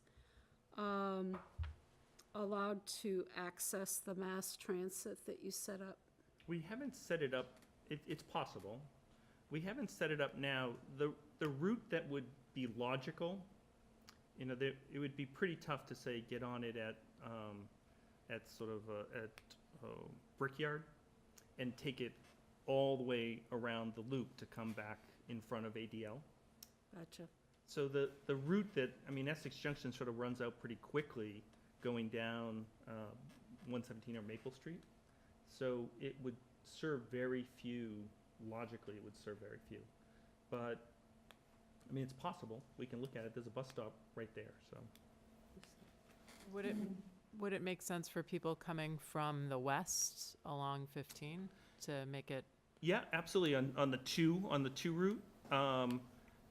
Yeah, and because it would stop at Amtrak, and then from Amtrak, we have crossing guards at Pleasant that bring it down then that way. So we have Pleasant and Mansfield, we have crossing guards, so we could do that. So that's a possibility. It's really, there's no barriers of doing it. It's been a part of just rolling it out, and honestly, the first time we rolled it out, I mean, Ben got so many negative comments about it that we just sort of decided to like come back and refresh it later. Because it hit at a time where people were generally just upset and not happy, and thought of it as, believe that we thought of it as a replacement for all transportation. So we could certainly look at the middle school. So my third question is, the current routes that you currently have going, is it total of 34? Yeah. And is that in comparison to last year? We're providing transportation to the exact same students, grade levels as last year. What was the number of routes last year? I'd have to look at that. I would imagine, like you said, I mean, the logic would say about the same, but I can look at it and bring it back I'm to the just board. curious if any of the consolidations, you know, have been beneficial. And then my other question is on, this is the first Tuesday for early release. My concern is the after-school programs or things that are set up for students in the schools. I saw the newsletter with EJRP. I was glad to see they're still working with the school district, and it looks like they've got some things set up for the younger grades. Is anything going on for ADL versus, I mean, do we have anything going on for ADL students? I know Essex Middle School does, Essex Elementary and Founders. I actually don't know about the ADL. I do. You do? They do not. Okay. Because that age group, I think, to me, is one of the ones I would worry about, being nothing consistently there Yep. for them to go to because of age groups. We all know the middle school age. So we have planned, just because today was the first early release, we have planned to do an after action on that, where we were with our driving patterns, our transportation, food service.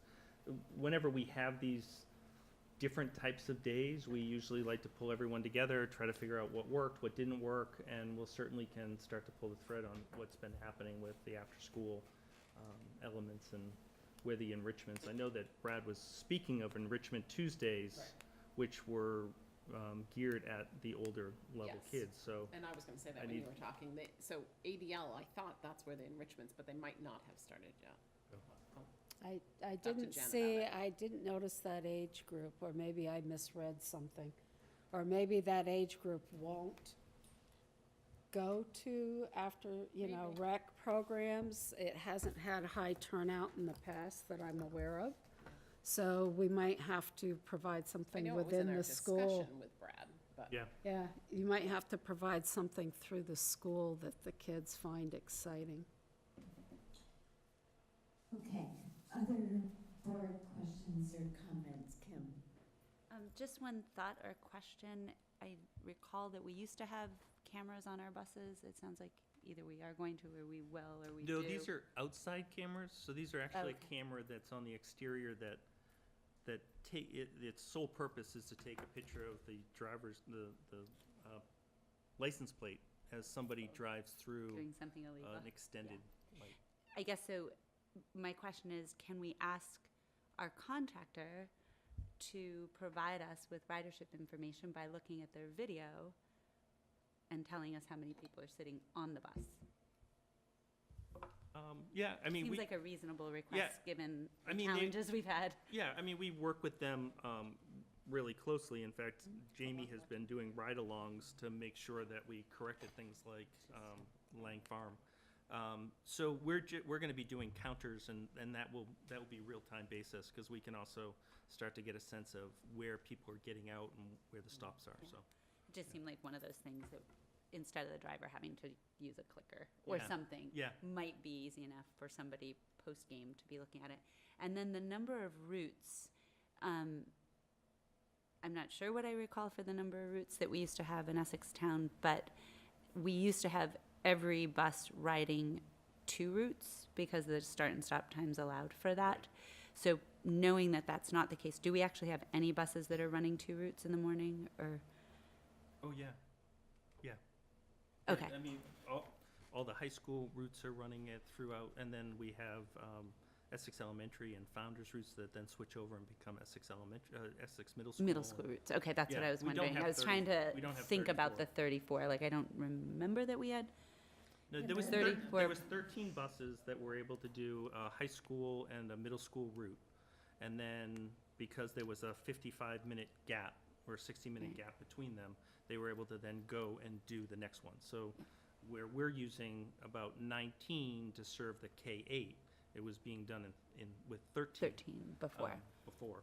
And again, the compromise there is, and it may have been a compromise that, it certainly wasn't a compromise that Beth and I heard people were comfortable with, except they were used to it. But it was a compromise that the new schedules was a very intentional basis of not having that 50-minute or Right. 60-minute gap. I think I was trying to get a better handle on what is when we get to the optimal start and stop times. Hopefully, it's designed to also minimize our number of buses that we need, knowing the challenges to Well, get and your drivers. policy work could do that tremendously. I mean, if there was actually a process of like opting in. I mean, it's really hard to optimize, no matter what we do. I mean, great optimization with Westford, Georgia, coming in and picking it up. Great optimization with the islands and consolidating. I mean, that's a $35,000 savings in consolidating a bus with Colchester. So those are really top-notch. But when you say that a bus can only handle 42 high school students, and you put it on a route to pick up 42 high school students, and half of them don't intend on riding it, it's just that sense of what is the school district's response? Is it, we're gonna keep sending it, and in case you need it, it's here? Or do we start to work on a basis that there's a different type of policy? Because there's some kids that are getting those 75, 80-minute rides because we're making sure we are able to pick up that maximum capacity. And this was the first year, which is awesome, that we asked, because people could provide that feedback, and almost like a subscription service, We were very cautious. even if it's not vanilla. Only in those cases where it would make a substantial difference, and we know where they are, the Pettingills, the Sawmills, the Lost Nations, the Brigham Hill lanes and so forth. If we had a student and we could physically talk to a parent who said no, then we felt comfortable taking that off. But, I mean, as far as somebody along an old stage or in Tanglewood or something like that that said, I'm not gonna drive, it has no bearing whatsoever. And we know that at any time they can come back on. Keely? I just wanted to piggyback for a moment on the discussion of the external cameras on the buses. Probably a year and a half ago, I had asked about the possibility of public education for the Junction about how to interact with school buses, because we don't have a lot of school buses in our community. Nobody in our community has ever been informed about, like, hey, remember when you took driver's ed 50 years ago? Don't drive past a school bus with the lights flashing. Is there a way that the district could try to like blanket Facebook with, find some 2-minute video somewhere on the internet about like how to drive around a school bus, so that we don't have to prosecute people if they had just forgot? Yeah, we can definitely do that. And it's also, I think it can go out through schools and parents. I mean, it's, while we're stopping on the road, some of the places are when we're closest to our school. And in that case, we're closest to our population, our own population. Thank you.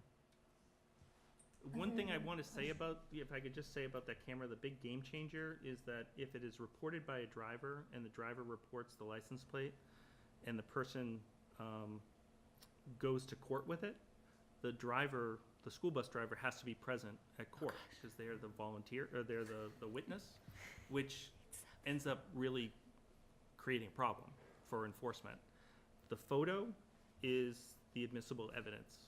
So this was a direct conversation with the chief of police and our vendor and myself about going back and forth and seeing what's the best way to do. And we know particularly our worst route in all has been out on like Susie Wilson Road and other places where there's multiple lane roads where people just don't understand that a school bus stop is all lanes stop. And so we have people that are whizzing by. So that's why we want to make it safer. That's why we want to add the cameras. Okay. Two things. I did talk to some people who were out walking in front of the fair from our Summit Fleming crew.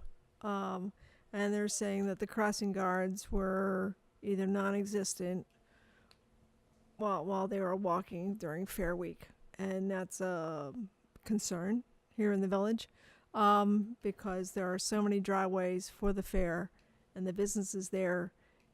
It's walking through a zoo with all the cage doors open.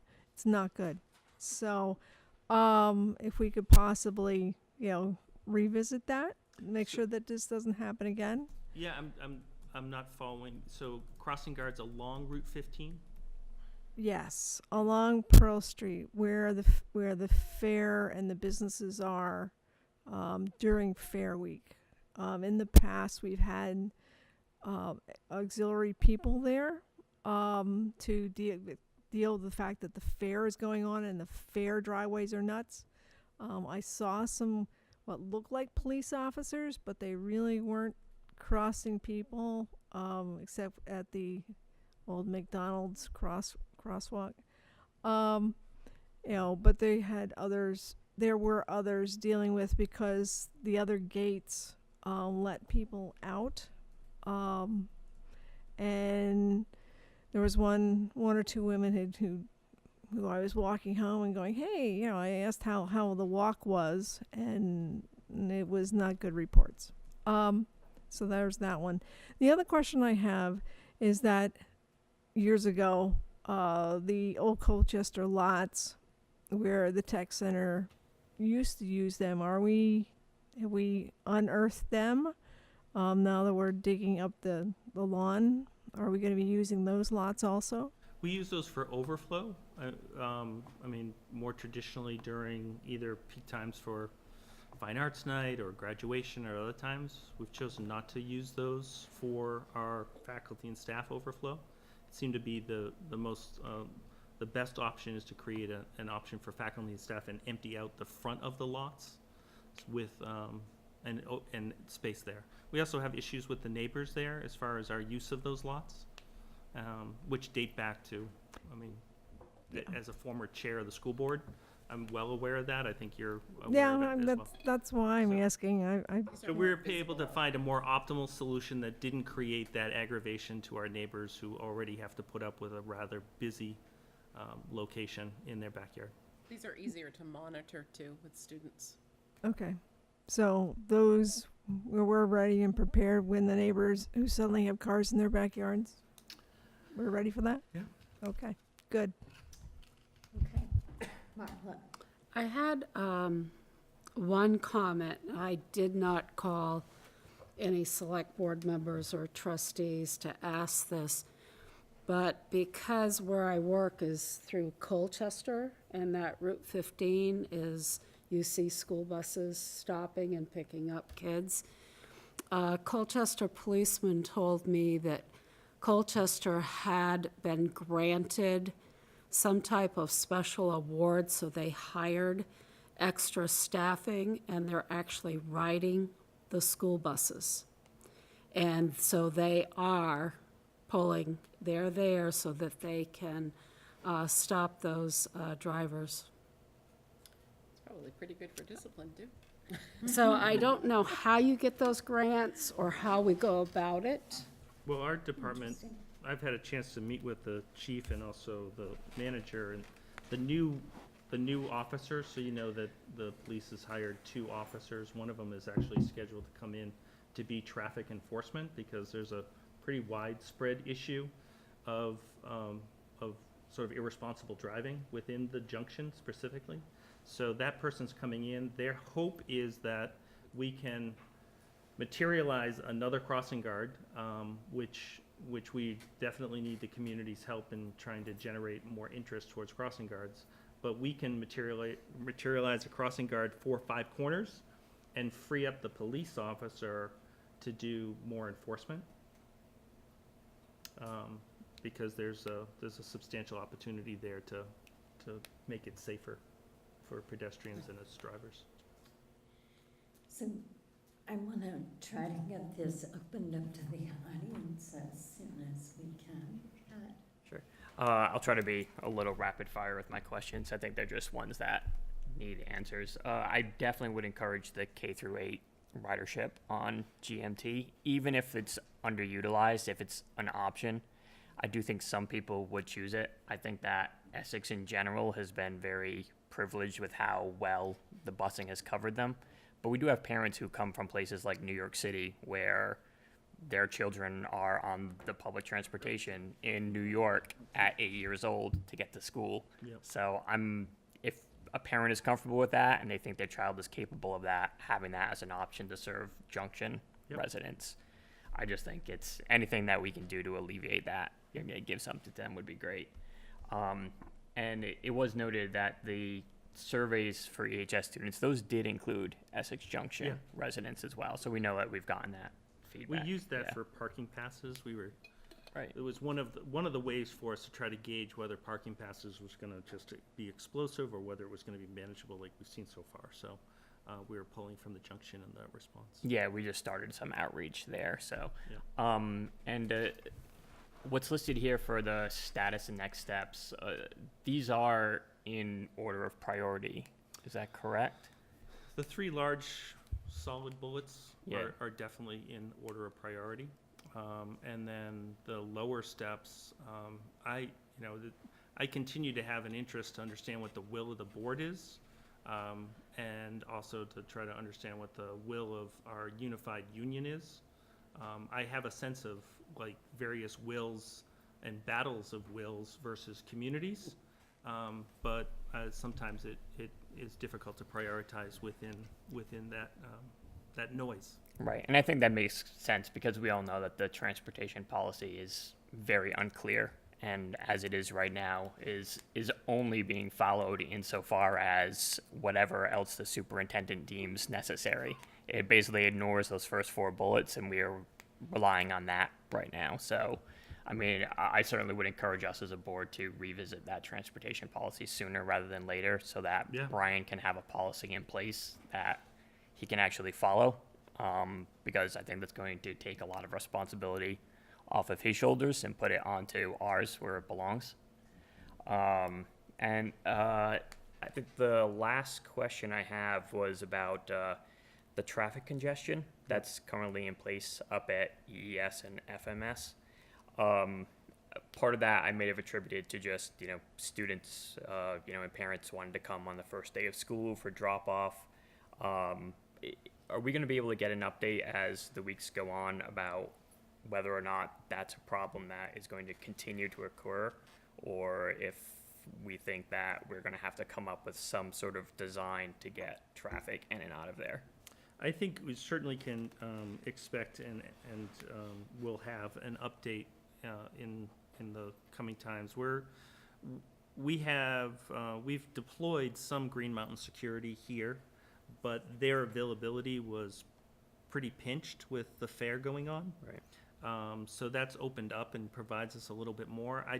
I don't see us having long-term or permanent needs for this. I see it as every single year we have almost 1,000 rookies in our district. Yeah. We have kindergartners, and then we have third graders, and we have sixth graders, and we have ninth graders, and we have them up, and they're brand new. They have no idea what the norms are. I mean, you can see this every year at ADL. You can see the eighth grade parent that knows exactly that you're supposed to move over to the right-hand side, you're supposed to come in, you're supposed to go, and then you can see the sixth grade parent who's just coming in like wide-eyed, like, which way do I go? So, I mean, the rookie element is something that is just a natural norming. I'd like to see us, so there's congestion on our own property, and I'd like to see our director of safety, he's going to start engaging tomorrow, is going to go up, meet with the principals, bring in more Green Mountain security so that we have a presence, and we can just kind of create a little bit more of a standard practice up there. I mean, the thing is these are not strangers coming to our building. Yeah. These are the parents who are also complaining about the danger of the traffic. And there's and I understand that it's hard to address our peers, but there's a lot of it like comes down to like, if somebody is being really dangerous, we need to be there, the principal needs to be there, and also the parents of other children have an opportunity to kind of lean into that as well. But I in the next week or so, I'd like to see if we can just kind of regain this, and that would be an area that I would want to. I'm not sure, in all my years, I've never recall us, and it may have just been a passing thought, and I don't recall doing it, but extra crossing guards during fair time down 15.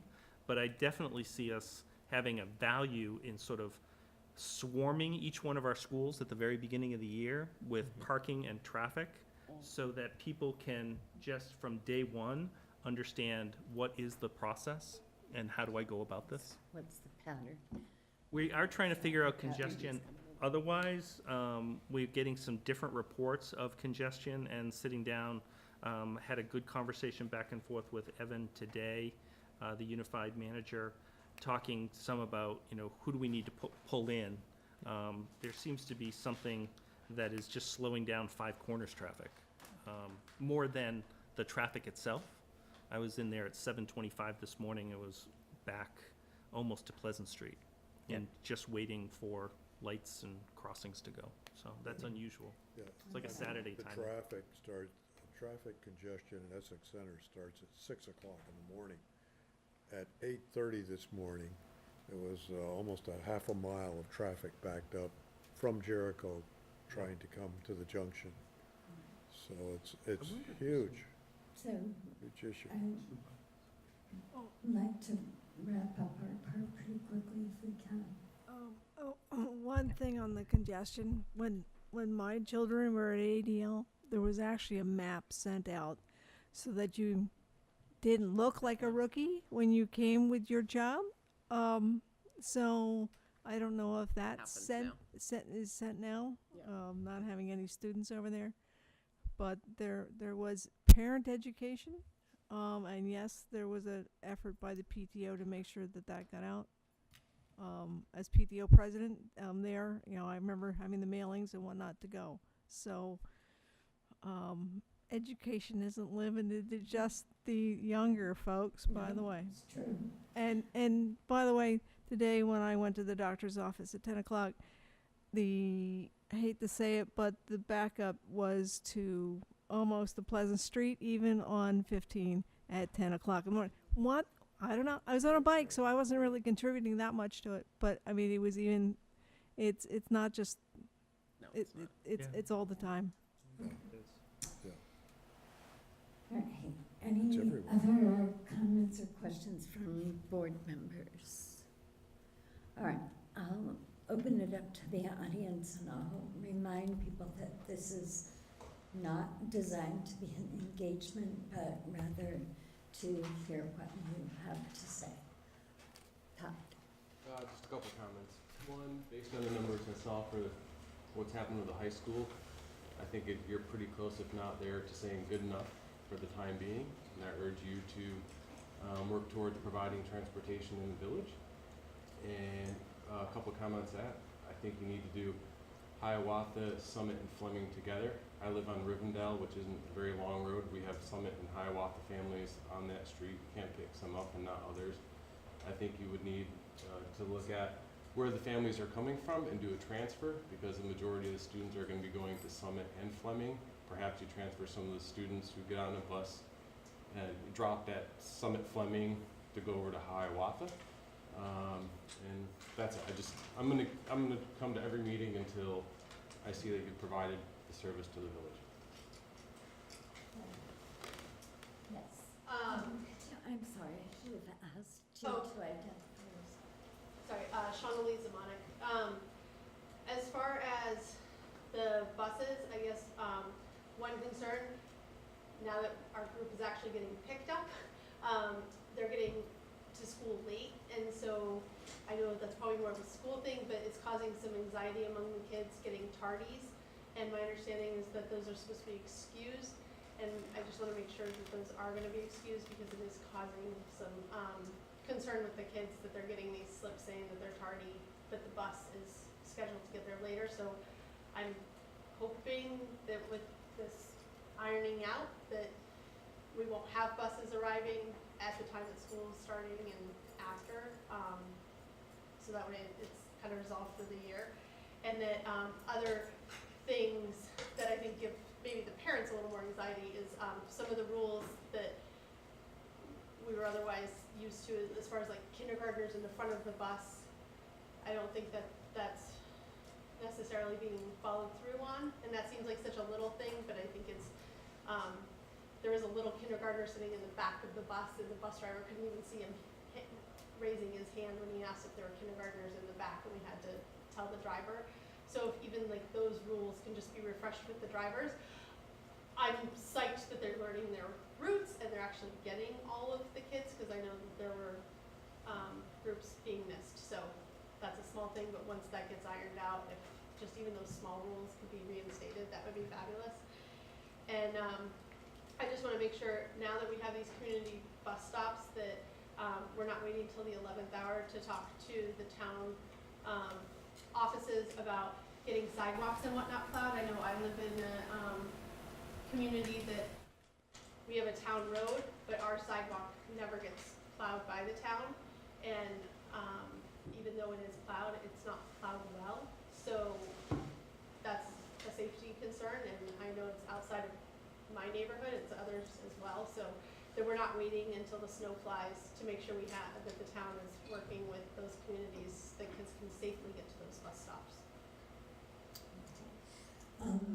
When we've heard from everyone in the audience, I'll give the board and the administration an opportunity for reflecting on what they've heard, so maybe you'll get some responses. Do you have a comment? You're the reporter. Sorry. I'll get used to you. You don't look like Colin. That's probably a good Sorry, thanks. Okay, so does anyone on the board or the administration want to reflect on what we've just heard? I did want to add to your comment as well. It's been my experience that since the town has switched to 4-foot wide sidewalk plows or snow blowers, they really don't work well on 3-foot sidewalks. And there's a buildup on those sides that raise it up. What we're seeing is the children that are walking to school are walking in the road. They can't use the sidewalks to adequately navigate from one place to the other. So that's and a lot of the snowplows that were effective were moved to Essex Junction, it appears. So Okay. it's a real problem out in the town. I believe it's correct to say that you are talking to the town about it. Yeah, we're actually meeting again.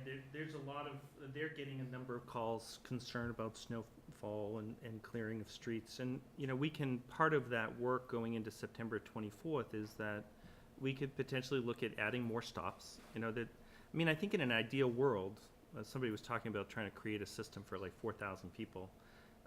This is actually trying to create a system for 4,000 expectations. And so, people I think ideally would like door-to-door stop through everywhere. And so once we leave that and we don't have door-to-door, then we start having snow removal and congregated stop issues and so forth. We could go back and add some stops where the town and village is just like, that's a really hard area for us to work on. It's the wrong size sidewalk, it's too high of a pitch, we can't get the sander in there in the right time. So we don't have to be stubborn about it. So we can add stops, we can look at relocation if they have certain areas that they know or they're comfortable with. And it's one of the reasons why we want to go through every single stop with them in the village as well. So we're working really closely with them, all the departments. And I think I'm not sure if it's one of the updates that went somewhere that I said, but we've worked with them. They've taken our entire routes and put it into their GIS. And so now we can overlay all the services that go into it, including their capital plan. I did want to say that it's really interesting to think about that whole transfer matter, and definitely that was a really great point to bring up. Tardies for transportation is something that's in our power school. We can confirm that it's being universally used. It's pretty common at the high school. I'm not sure if other schools have necessarily seen it as often, but we'll make sure that it's being uniformed. Seating plans and K, and that is great reminder, and make sure that we talk about that tomorrow in our after action. And then our work, I've got either it's going to be Wednesday or Thursday to meet with the town and village to continue, and I think we'll meet every 2 weeks to go through it. Okay, anything else? Martha, for next meeting, I think it might be good for the board to discuss how we're going to attack the review of the transportation policy, whether that's something that we'll farm out to the policy subcommittee, or do we reform the transportation committee to specifically take a look at our policy compared to other policies in surrounding districts, take a look at some of the inputs that we've received from the administration. So I think we should get on that sooner rather than later. So maybe at our next meeting, we can decide as a board how we want to approach that. Yeah, because the policy committee is disbanded too. So, yeah, we could decide what makes the most sense. It's inactive. Kim? I appreciate that Power School will solve kids of any negative effects of being tardy, but I'm just thinking you spoke to it, Brian, with the first two bullets, that getting stability in the routes so that pickup times and delivery times are in advance of school start times, and that will be resolved in the stabilizing the routing system so that it's not by schedule or design that routes are arriving late. So that you already spoke to. I just wanted to make sure, because the Power School part, I feel like that can be easily fixed. The not being in your room for morning meeting is a real challenge for kids, I think. Okay. I'm having to get used to having student representation on the board. I'm curious if there's any feedback from Laura or Grace of things they've personally heard. Something that I noticed was what you said about being marked tardy due to transportation. Is that still like marked tardy on a record, like in class? It's an excused rather than an unexcused, so it's an excused absent or excused Oh, tardy. okay. Because I was just thinking, like, as a student, it would still stress me out to know that I was marked tardy. Yeah, so instead of just having that, I mean, what do you do for the first 2 minutes of class? You just kind of get settled. I mean, math is the only exception. Like, you in math, you get right started. But if it's another class, like, honestly, it's just getting settled in. So I think that it would take a lot of stress off the students, and I think it would be a lot more fair to just not mark it as tardy. Okay, I just want to say, like, it was an awesome idea to make parking free, just because I know, like, I've heard reports of students, like, parking illegally, like nearby the school, and I think, like, making it free prevents that kind of stuff from happening, and I know that's, like, really awesome. I heard some, like, teachers, like, complaining about, like, parking in the back, so, I don't know, like, if you adjust that earlier, like, will the teachers be able to park in the parking lot there once stuff gets settled, or are they gonna park, like, back there, like, when it gets, like, winter? Yeah, that lot is imagined to be best suited for faculty and staff, because it ends up, the trade-off is that you have the closest and fastest access to inside the building, where opposed if you were on A or B, you're walking across the parking lot to get into the front. But you were saying, like, it's gonna be built with gravel or something? Yeah. Okay. And also I was thinking maybe, like, you guys are talking about, like, parent education in regards to buses, maybe, like, telling students that too, because I know, like, a lot of us are new drivers, and, like, a reminder wouldn't hurt, so, yeah. One more quick thing. You said something like the lot in the back that's reserved for faculty and staff, it's only being used by 30-something people, but there are 100 and something spaces. Is there any way that we could open that up to students? Because traffic is insane in the front parking lot in the morning and after school gets out. It's crazy. And I know there's like a route back there, but they're not letting everybody use it all the time. And if it's easier for any students to use the other parking lot, I don't understand why we wouldn't do that, because seems like there are a lot of spaces open. No, we do have it so that it's camera monitored and everything, so it's possible. It's just in this first 4 days, we just have been trying to sort of grab things, stabilize them, and then grow them, rather than starting too big and not being prepared for everything. So the back lot is just something that we began to experiment. The back exit is just something we experimented with on Friday for the first time. Okay. So taking sort of baby steps, evaluating, like, are there unintended consequences? Did that all work out? and as we get better. And that's, I mean, the truth is, I think there's some evidence of this for everyone, regardless to where they sort of have felt on this issue, is that we're getting better every day. I mean, while we had our trips and mess ups, I experienced those last year when I came into the district and had been just working here for like 6 weeks when school started. I mean, and Essex Town has, was in the transportation business for decades and experienced trips and bumps and bruises. So we'll get better, and then we can provide more opportunities, and certainly parking is the ultimate thing that people want. So is there like a timeline, or when would you be expecting to maybe introduce that law to students, do you think?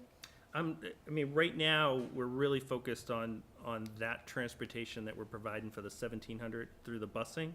And we feel like right now, while we are continuing to work on getting better in and out traffic into the high school, which, I have 9 years of experience with high school students.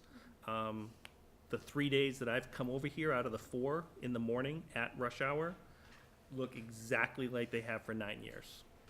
I mean, that's just one person, that's Brian's perspective, not district employees' perspective.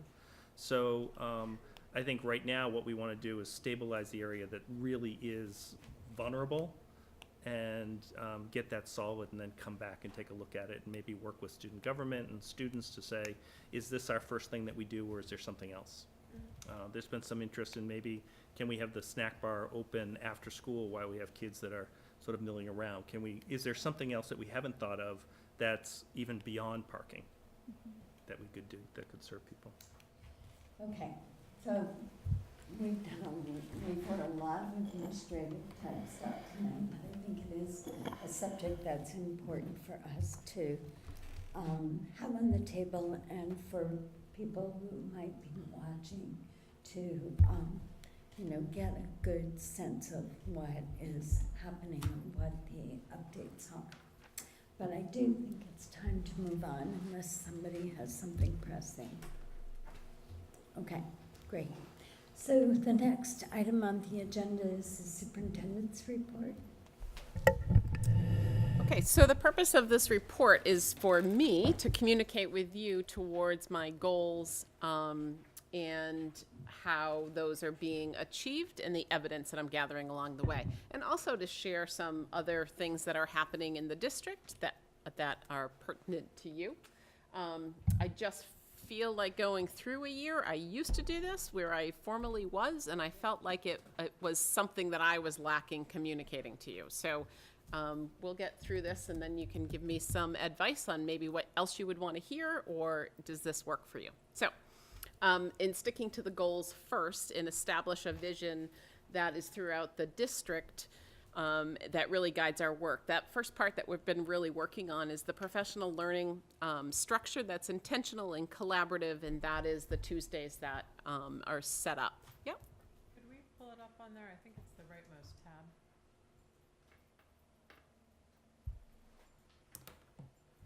Thanks. You're welcome. Thank you, Brian. So it is the collaborative Tuesdays that, and today was our first one. They are all well mapped out. Each school has mapped what they're going to do, and that's what I'm working with principals on when we meet. I will be assuring that those are well planned and with focus. The PLC trainings happened this summer, so I know that some of you had concerns that that's really important, that people are trained with PLC. We did have one training in-house that happened August 17th and 18th. We had about 30 people in the library. I participated in that. It was an amazing training. That same training is being offered September 15th and 16th, so that we could catch those that couldn't make it in August. And we will have administrators and teachers. There's not as large a group at that time, but there are certainly some that will be there. And it will be Reed, Dyer, and I was trying to think of her name, and I cannot think of that, and his partner in the Great School Partnership to do the work, to do the PLC training. We're also working with Solution Tree as a national company that does professional learning communities, and that's really from the Dufours are the ones that are known for that. It's a couple, and I've been to 3 different national trainings. And we are trying to, as people emerge into teacher leadership and want to take an in-depth training, we have found money within our professional development money that's budgeted that people can go to those trainings. It is a deeper knowledge that you gain from that. I think our 2-day training was amazing, but I think going away and being surrounded and immersed in that learning is great too. Amy and I have spoken to a person that reached out to us, noticing that we were doing this work with professional learning communities and having principals and teachers sign up. So she reached out to me and I said, that's great, let's talk and see what they could do for us. So there's a couple different options that, and she just sent us a proposal. And one is for next summer to do a larger training. And the capacity is to have 90 staff members, teacher leaders, and principals. But what they do is they will, like, let's say one is in Los Angeles. Then they stream it in live into an area where we would have it in Vermont. I mean, we could have it at a rink or something like that. But you feel like you're at the conference, and you get the T-shirt and the bag and the books, and just like it's at a conference, but you have your own energy from your own district around, which would be fun to do, and definitely deepen the knowledge of even those that took it in August and then the September offering. So that's really working and expanding our teacher leaders, and also if anybody had interest into becoming a teacher leader and leading one of those PLCs, it would be a great opportunity. So that was pretty exciting to talk to them. That, of course, the price is a lot different and much more manageable than sending everyone away somewhere to do the PLC training through that same company. And they would send someone here with that too. So it's not only streamlined, but you have a live presenter also. And everyone that presents at those conferences are pretty amazing. So we also have a website that is for teachers and administrators. So for those collaborative Tuesdays, there's the agendas and the minutes are all on there. So somebody in a K-5 can get on and read somebody else's grade level minutes and agendas to see what they're doing. I think it holds everyone accountable to each other and to the system. And so there's also, we've implemented an agenda template that's on there. There's the PLC calendar, where the PLCs are meeting, and then topics, there's readings, there's some video to watch. It's a pretty elaborate site that was designed for EWSD, which Amy had designed. She did an amazing job. So then the other evidence under that vision work is the work with the continuous improvement plan, with the strong focus on equity. I did use in-service on August 27th to really take a skim, it wasn't really a dive, into the continuous improvement plan with an entire staff together. I felt it was really important to, as a superintendent, to talk about the vision, to talk about our goals, to show how the continuous improvement plan was created from data and all the work that the leadership team did around that, and also how the vision was created. And our theory of action, and that we're working together as a collaborative district to go from a great district to better than great. And that we're all in this together, and it's hard work. And I assured them it's not easy, it's hard work. And in each of our goals within the continuous improvement plan is the PLC structure to support those goals. So throughout the PLCs, we'll be working on the different goals in the continuous improvement plan. And I have not seen a continuous improvement plan that was so intentional and set like that, so that everything we're doing is leading to that.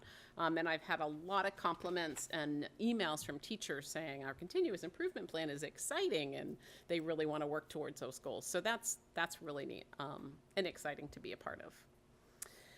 The other goal that I shared with you for the student outcomes and evidence towards that, the one statement, the outcome that I've set is that every student will read on grade level by the end of grade 3. What's exciting is we actually have the same assessment for all students K-5 in reading that we will be able to look at district-wide.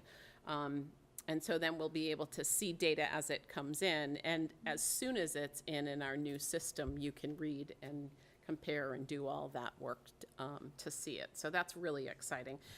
I did not mention that there are reading assessments 6 through 12, but there are. But that was just to focus in on that outcome so that so that we can watch that. By setting that outcome, reading by grade level 3, that all students will be, just setting that has really had the principals look at their schedules and really identified, yes, we need an hour solid to reading, and nothing can interrupt that. So kids that are in intervention in younger grades will get double dipped. That's supposed to be how intervention happens, but sometimes it doesn't, and somebody is pulled from the reading instruction, which we can't have that happen. You really need to be double dipped. So it's really put a laser focus on that K through 3 reading and interventions, which is exciting. And just by setting that, I didn't say to anybody they had to do that, but that was the work that they did as a K-5 principal team to really focus in on that. The other one that's pretty exciting, that every student will graduate with skills to be successful in college or further studies and for employment, and it goes on. And looking at the ACT and SAT, we've worked in our Title IV funding that we receive in our consolidated grant funds. We have it approved that it will pay for every student to take the ACTs, which is exciting because more colleges are using ACTs rather than SATs. And it really is more of a test of knowledge and what you've learned in language arts and math and science instead of a broader knowledge that SAT does. So that's really exciting. We're still working on how do we roll that out. But we took a shot that maybe Title IV funds could pay for it, and it did, yes. Is that happening like this year? We're hoping it is. So our curriculum coordinator, Amy Cole, has met with leadership team at the high school and our person that is our ACT representative. So they're working out those details. Okay, and also, is it like one of those like in-school days? Or It is. It will be an in-school day. The rest of the school will not be let go while you're taking, ACTs are being taken. So we have to figure that schedule out. But yes, it would be an in-school. You wouldn't have to go someplace else to do it. Yeah, cool. That's what we're working with the rep on that. So that's really exciting work, and that is right for that outcome, and thinking about that outcome and talking about equity through the system. It's something that we're pretty proud of that we're going to be able to offer. So that being said, we don't always have Title IV funds, so it may disappear. And that's something that I think we'll really need to think about. Is it something we keep in the budget, and who did that serve? And did we get newer students that wouldn't have taken it before with that opportunity? So that's something that we'll have to track and look at. What's the total cost of that, sir? It's $58 per person per student. It's not a huge expense, but it's great to be able to do and offer. And then through every student in grades 7 through 12 will have meaningful personalized learning plans is also part of that student outcomes. So that is, implementation is fully in force. This week, 6 through the middle schools are learning about our new program. We have a new platform for personalized learning plans, PLPs, and that is called Bulb. It looks like a website. And it's students can be really creative on it and bring their own personality into the plan. So middle school is learning this week.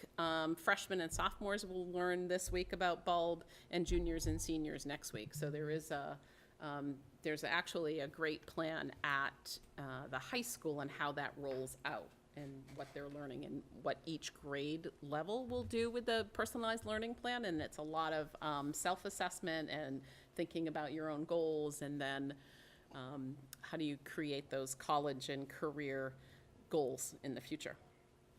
So there was a 3-day training this past summer where teachers and administrators were able to, throughout the district, worked together to figure out what does that look like.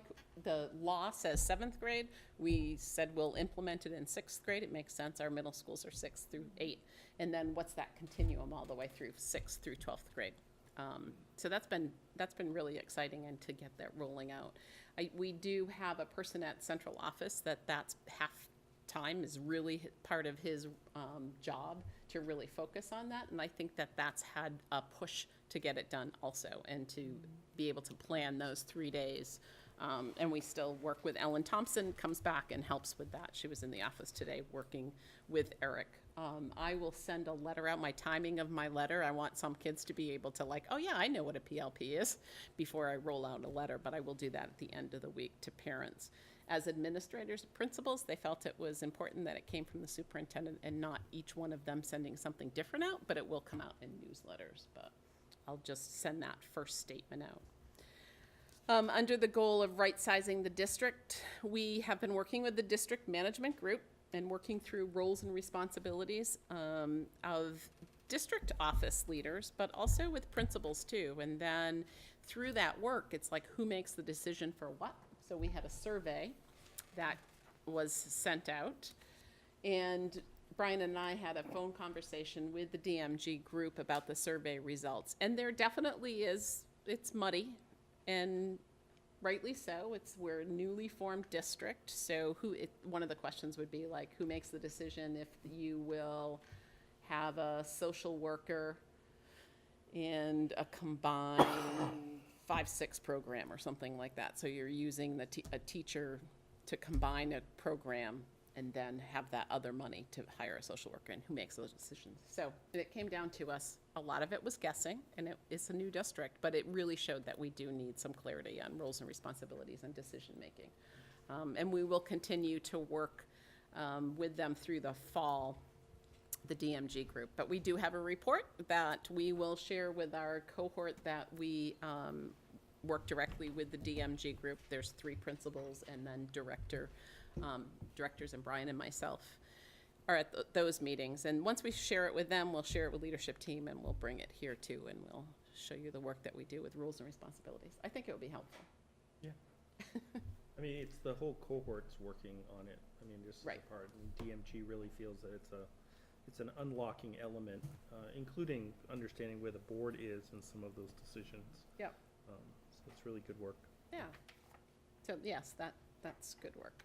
And then also, I guess the district office roles too, and then who has the decision, with HR things. Does it fall on the superintendent? Does it fall on the director? So those are things that we need to iron out. And we've come across often throughout just the process, oh, I didn't know you made that decision. So those will be ironed out, and it'll be good. And then the monthly communication or to strengthen the communication within the district and community. This is part of it.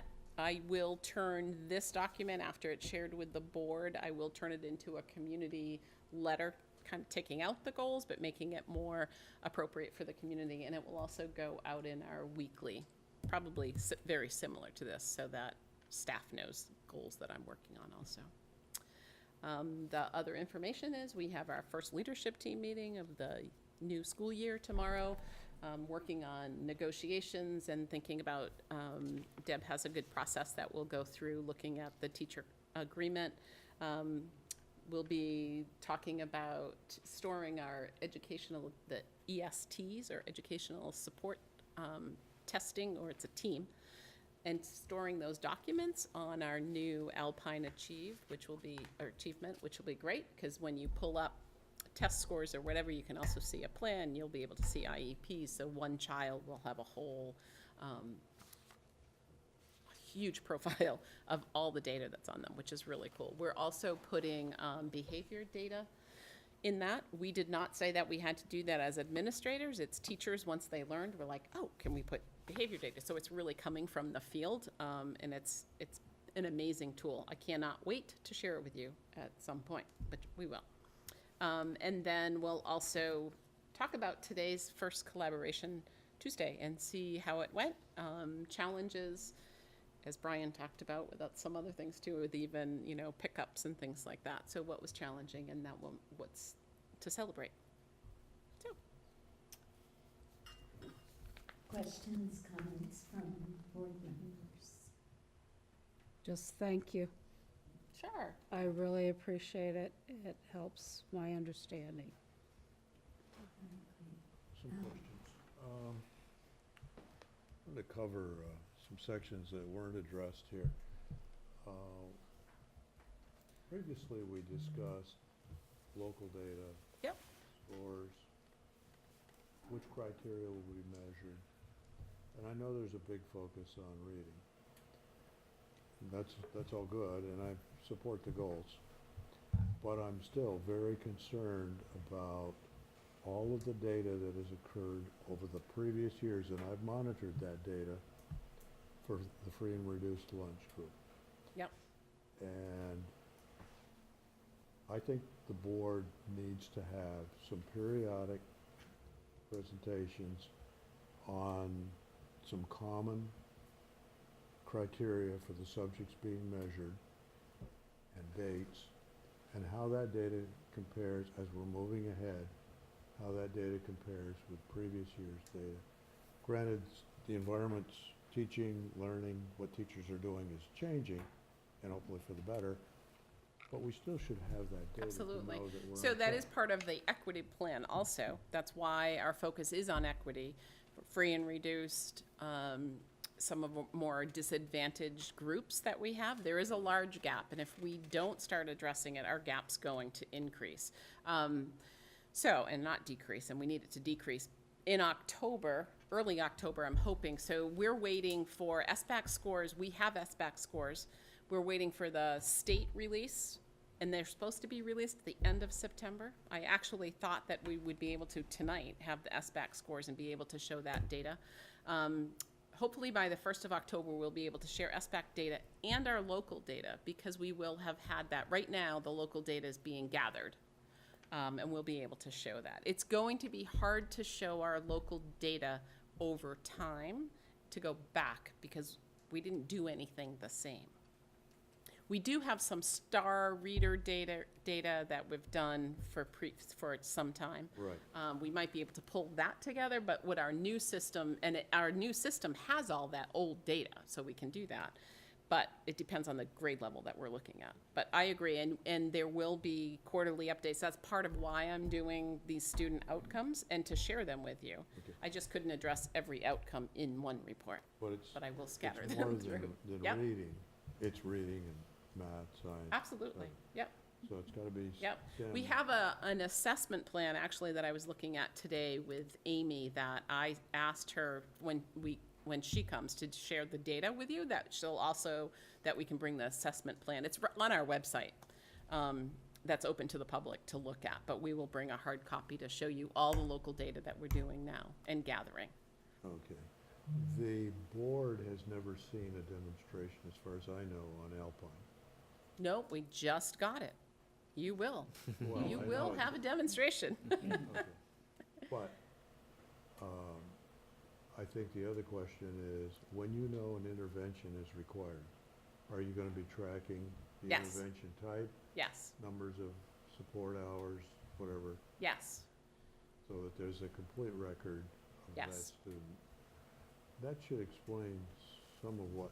we haven't had the capability to do that before, even in the system that I was before. This Alpine Achieve, I mean, you could do it by hand, but to have it in one system and to pull up a student to say they've had so many hours in reading and then they still have not achieved what's something else. Okay, what is the date that you're targeting for some board feedback on using Alpine and using? Board feedback on I using. think he means K3. presented. Oh, the presentation? The presentation. I'm hoping for the first one in October, whatever the date that is, when we have our, and we can come back and do more with Alpine Achieve by itself, but in October, we'll present the SBAC data. I know you like to see compared to Champlain Valley Well, School I- District and all that too, and we'll be able to do that in October. Yeah, I know that this addressing the free and reduced group is the exact way to help for an increasing equity. I know that too, absolutely. And I do not when I look at the data across entire Chittenden County, it's the same in every Yep. school. So this is a 180-degree shift for the better. I'd just like It's to exciting. have assurance and feedback for the board that we're moving in the Yes. right direction. It's, wait till you see it. You'll be as excited as I am, because you're a data person. I love the data. Me too. Show me the data. How'd you Show me the come in, money. Kim? Thank you for mentioning the in-service day, because I did go to that, and when we talked about getting together in the groups, we actually had some great conversations until they found out I was a board member, and then people clammed up a bit because I think they're afraid to talk. But there was some discussion, and I love what we're doing with PLPs and sixth grade. And there was I had some younger grade level teachers who said that they would be really interested in being able to do that, even younger than sixth grade. Yeah. And we've talked about that with, Forest School coming in, having, individuals, where we're going to be focusing that. Do you see a future in where we're maybe even expanding PLPs out to lower grades? Even I if would know- love, my ultimate goal is pre-K-12. What that looks like is totally different in K than it is when seniors and headed off to college, but that is ultimately the goal. To do it well, we need to stick with 6 through 12 right now. Right. As a teacher, and I did not have bulb, I did PLPs and I didn't even know I was doing them. You can do them in a binder and you can send them home and you can write goals and you can do all that. So I think we can expand upon it. Yeah, I'm wondering if getting the experience under our belts with 6 Yep. through 12 is going to afford us the Yep. opportunity to Absolutely. even dip lower. Absolutely, and have these kids be able to show their former teachers what they're doing. I mean, when we do have, I also have as a presentation that I want to bring to you is on PLPs. And so I asked Rob Reardon today if we could get some high school students, if they feel comfortable, because it'll just be in the beginning. I'm thinking November, they'll be a little further into it, and some middle school students to come present, because that's when it's exciting, and there's meaning behind it. But yes, my goal is to have them all the way up through, Awesome, and it will thank you. travel with them. Okay, Kim's next, and then Laura. I love the notion that Alpine is going to capture a student in a profile that can be used to help further the student. My question is on the behavior information and whether that is sort of to help support future learning for the student, or is it official, like behavior reports, or how officially will that be used as part of a student's record?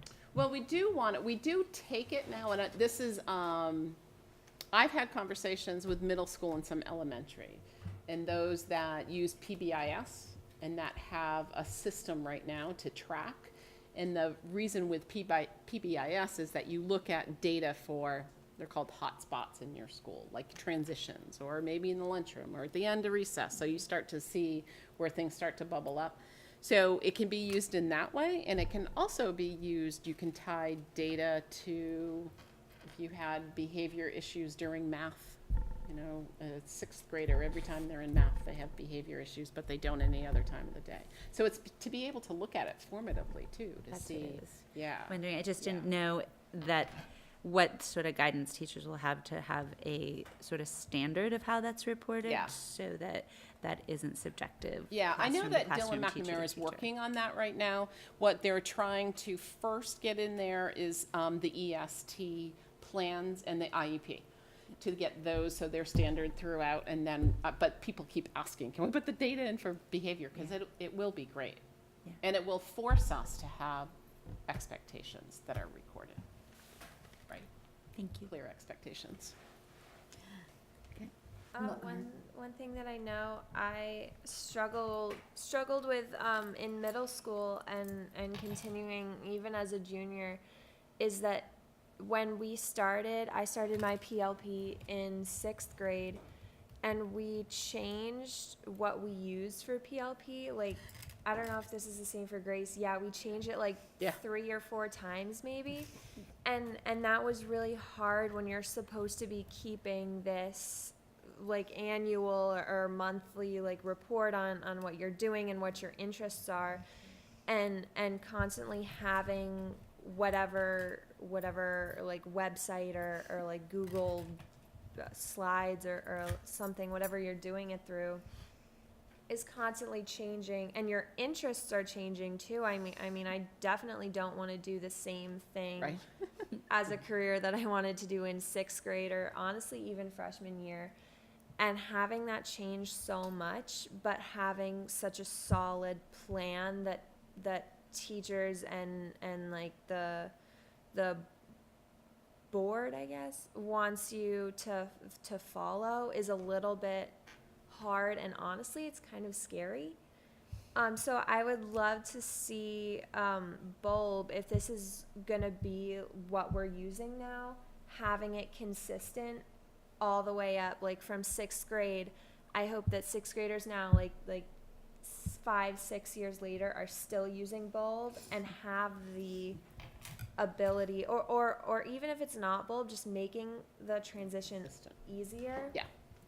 And then having the availability of kids who have changing interests and being able to say, yeah, like it's okay to change what you want to do, and here are some ways that we can incorporate that into your learning plan would be really awesome. It's a good thing that I'm not doing what I wanted to be as a 6th grader. So Yeah. it definitely changes. Yes, and one of the reasons why we went to one, Bulb is easy to use, and it's very, I say it's kid friendly. One of the ones that we were trying that might have been something that you tried, I did not think it was even adult friendly. It just wasn't friendly. So this one is, and you can also bring, like I said before, you can bring your own personality into it, and you can change it very easily, but it keeps your history too of where you've been. So it's really cool. It has follows a timeline of your experience. Yeah, so those 6th graders, you're right, they're going to be pretty lucky if they can bring it. Actually, you can bring it on to a 13th year. Yeah. And then I don't know what happens, but you have to pay for it. Yeah. After that. Like for one, like just like echoing what you said, yeah, like I heard a lot of people saying like, wait, isn't this like what we did like freshman year, but like on a different website, because we did it on Naviance, I think. Yes. And it was kind of like messy. Yes. And so the second thing is like PLP stands for personalized learning plans. So I was wondering, is there any way to incorporate like an independent study like into that, right? Because it's like part of like taking control of your learning. And Yep. like I know Mr. Reardon, like I heard from him what he said, but I just want to hear like what you said. What you Yes, think about so it's really for that. I mean, your personalized learning plan is so that you can do independent studies, or that you think about dual enrollment, or you think about an internship. All those things in that, it's a law, it's called Act 77. So all those things in that have to be in your personalized learning plan before you can take them now or do that. So you really have to plan those things out. And also, the third thing is like I'm in STEM Academy. I don't know if you are. Are you in AVPA? Yeah. So in STEM Academy, we have to do like a STEM internship class, and for a lot of us, like doing Bulb just felt repetitive because like you're putting in like stuff about yourself, like what you did. So is there a way to maybe like use Bulb in classes that You'll require, have to like, figure that. Yeah, that's a good. I That's think a that good would be the next step, suggestion. because a lot of it is like people were like, oh, I'm just gonna copy and paste what I like wrote here like a year ago because I don't feel like doing it or whatever. But I think like it's just like redundant from the student's perspective. It should be used throughout and in classes, and your teachers should have access to it. So as a Bulb user, you let Bulb know who you want to see it. So you could let all your teachers see it. I'm just saying like You how the have control teachers over that. like how the teachers use that Use system. it. Yeah. I agree. Yeah. Okay. We'll get there. Okay. Cool. Okay. Any other questions or comments for Beth on her report? So we'll be getting these monthly, and I think it's helpful. It keeps us focused on what we agreed with Beth is her work. So, all right, communications task team. Who's taking it for? Liz apologizes for not being here to give her usual excitement. So we met as a communications team last week. Normally we'll be meeting on the first Thursday of every month, but we thought with the amount of communicating that had been going on, it was wise to advance that. We discussed a few things about how the communications team and the board as a whole can support informing the community about ongoing things, and I think Liz is going to be meeting with you to discuss that. But I wanted to talk about the timeline question that I think Marla and maybe Kim had brought up earlier in the meeting. We discussed how it would be useful at the end of each meeting when we're discussing communications takeaways and agenda planning for the next meeting. If in addition to things that need to go on the agenda for the next meeting, we could also take stock of anything that came up in the meeting that had a longer lead time and put it on some sort of an official calendar of sort of pre-planning agendas for later in the year. Because last year, I know we talked about that in great detail at the retreat, like what month we wanted to do things.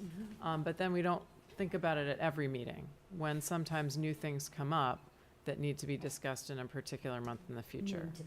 Like, if we need to talk about crossing guards for the fair, probably September is not the time to do that, but like August or June or something. So if there, like, I don't know that that's us or if that's Ben Dickey or who, but somebody could keep track of those. Okay. Great.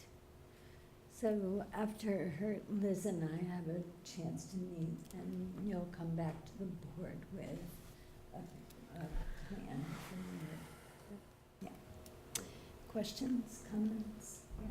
I had one of those longer term items that seems to got pushed off over and over and over again. We've talked with Liz, I've talked with Liz extensively about the budget and providing information as a part of the budget so that people that are paying the taxes can understand what that increase or decrease means to them in terms of their tax rates. And it seems to get lost in the shuffle, but it's an important thing to have board review of the flyer that's going out to the community prior to the time that it goes to the printer, at least 3 or 4 weeks. And I think that's pretty reasonable and understandable. So that's one of the things I'm looking for. I don't want a long discussion on this topic right now, but I think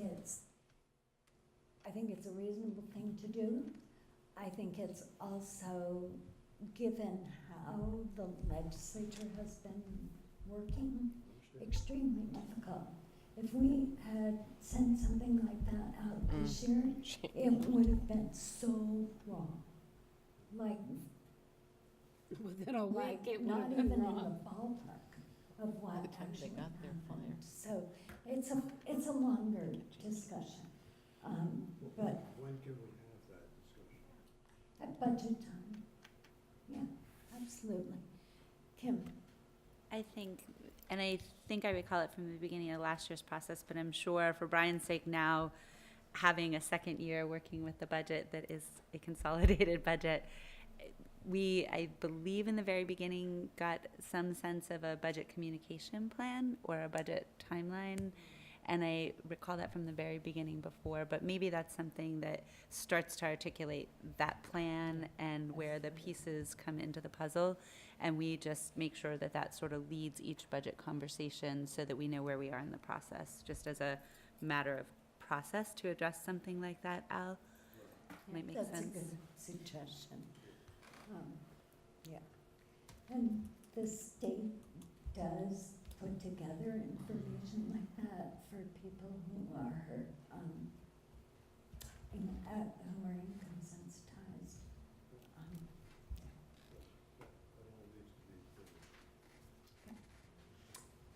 Anything else on communications? Right, statewide updates. I think the only thing I want to be sure to mention is that the regional meeting is tomorrow night in Winooski. I assume you can register at the very last minute, but Yeah, I think they would still be fine with that. It's ideal just for numbers for the dinner part of it, but I think it will probably be a great opportunity to hear from the Secretary of Education. There'll be an overview of the impact of the special ed funding. So that should be good content. To the extent people can get there, it would be awesome to have us all hearing it together. And I do think registration for the annual meeting is open now. It is. And should we contact Lorna? if we That's a wanna go? good question. So the only thing with contacting Lorna is she would have to have you on the phone because there's so many options now when you get in, like there's meal options and all of that. So you can contact her. She will register you, but stay on the phone so she can read all the questions. Like, it's not as easy as somebody can sign you up anymore. I wonder, I think the way I've done it in the past is I register and then I think they bill the district. Yep. Yep. And I think you can do all that registration online, right? It might Yes. not be the pieces So where you the have booking to- at the hotel happens is, that's typically been billed directly to the district, the hotel, for the Yes. night. But it sounds as though there may be other food Well, there's choices. But meals, like- yeah, I feel like Yeah. we had Options. some things we could do ourselves, Yeah. and then pieces of it that Lorna could help make sure that the billing happens appropriately. Right, I think the big thing is there a way to make sure that we don't have to pay and Right, get right. reimbursed? Yeah. That's right. Well, she can also provide you with a PO number, so when you go in, you could put the PO number in. But let me go through it and register, and I'll see how many questions there are. Maybe we can do a form kind of thing. Okay, good. Any other statewide updates? Okay, so the agenda for September 18th, does anybody have anything that would be beyond what we would normally be doing? Yeah. It doesn't have to be September 18th at all. And I'm going to try to keep it a little bit more narrow focused because I think that potentially what I'm going to talk about could be a pretty broad ranging discussion. But I'm wondering about in-district communication, like amongst the schools and how information is filtered down to the principals. And I think, Beth, you definitely would be, certainly appropriate to answer that. But I'm wondering if it's basically up to par. And I'm only wondering about that and worried about that because we've had a lot of misses where people, especially parents and family members, are finding out the day of about big changes to student schedules or finding out the day beforehand about changes. And I'm wondering if this is happening in a timely manner. The one example I think that happened just today was around extracurriculars and at different schools and early release. Principal Briggs sent out information last week saying that there would be coverage for students who had to stay and that they would have something set up for them. Only today, ADL parents were informed that there would be no supervision for those individuals who were getting early release, but then would later have sports or extracurriculars occurring after the PLC time. And that worries me because our trust, the community, or the trust that the community has in us right now is very tenuous. And if we continually run across situations where people are getting information because they hear it's happening at EMS, but it's not true at ADL, then they're assuming because they're not hearing anything else that it must be the same. Hey, if EMS is doing it this way, why not ADL? Only to find out today when they're already at work that their kids are being left for an hour and a half. So I'm not sure how this information is getting around to principals. Part of it is the early morning time where some Essex town have to open up early because the buses show up. But some Junction schools, the doors stay locked until 7:45 when they open up to let everybody in. There doesn't seem to be consistency across the district right now, and I'm worried about that. And I'm wondering if there might be a way where we as a board should be reviewing how the district is communicating amongst themselves. So I know it's kind of a big topic, and I don't think it's something that we would even want to potentially tackle just for September 18th.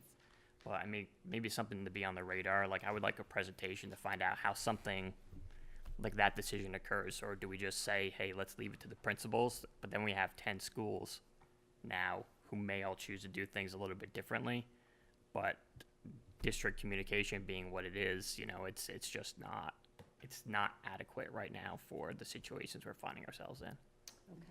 So we're not going to have this discussion now. Yeah, And that's not right, what you're asking Yes. for.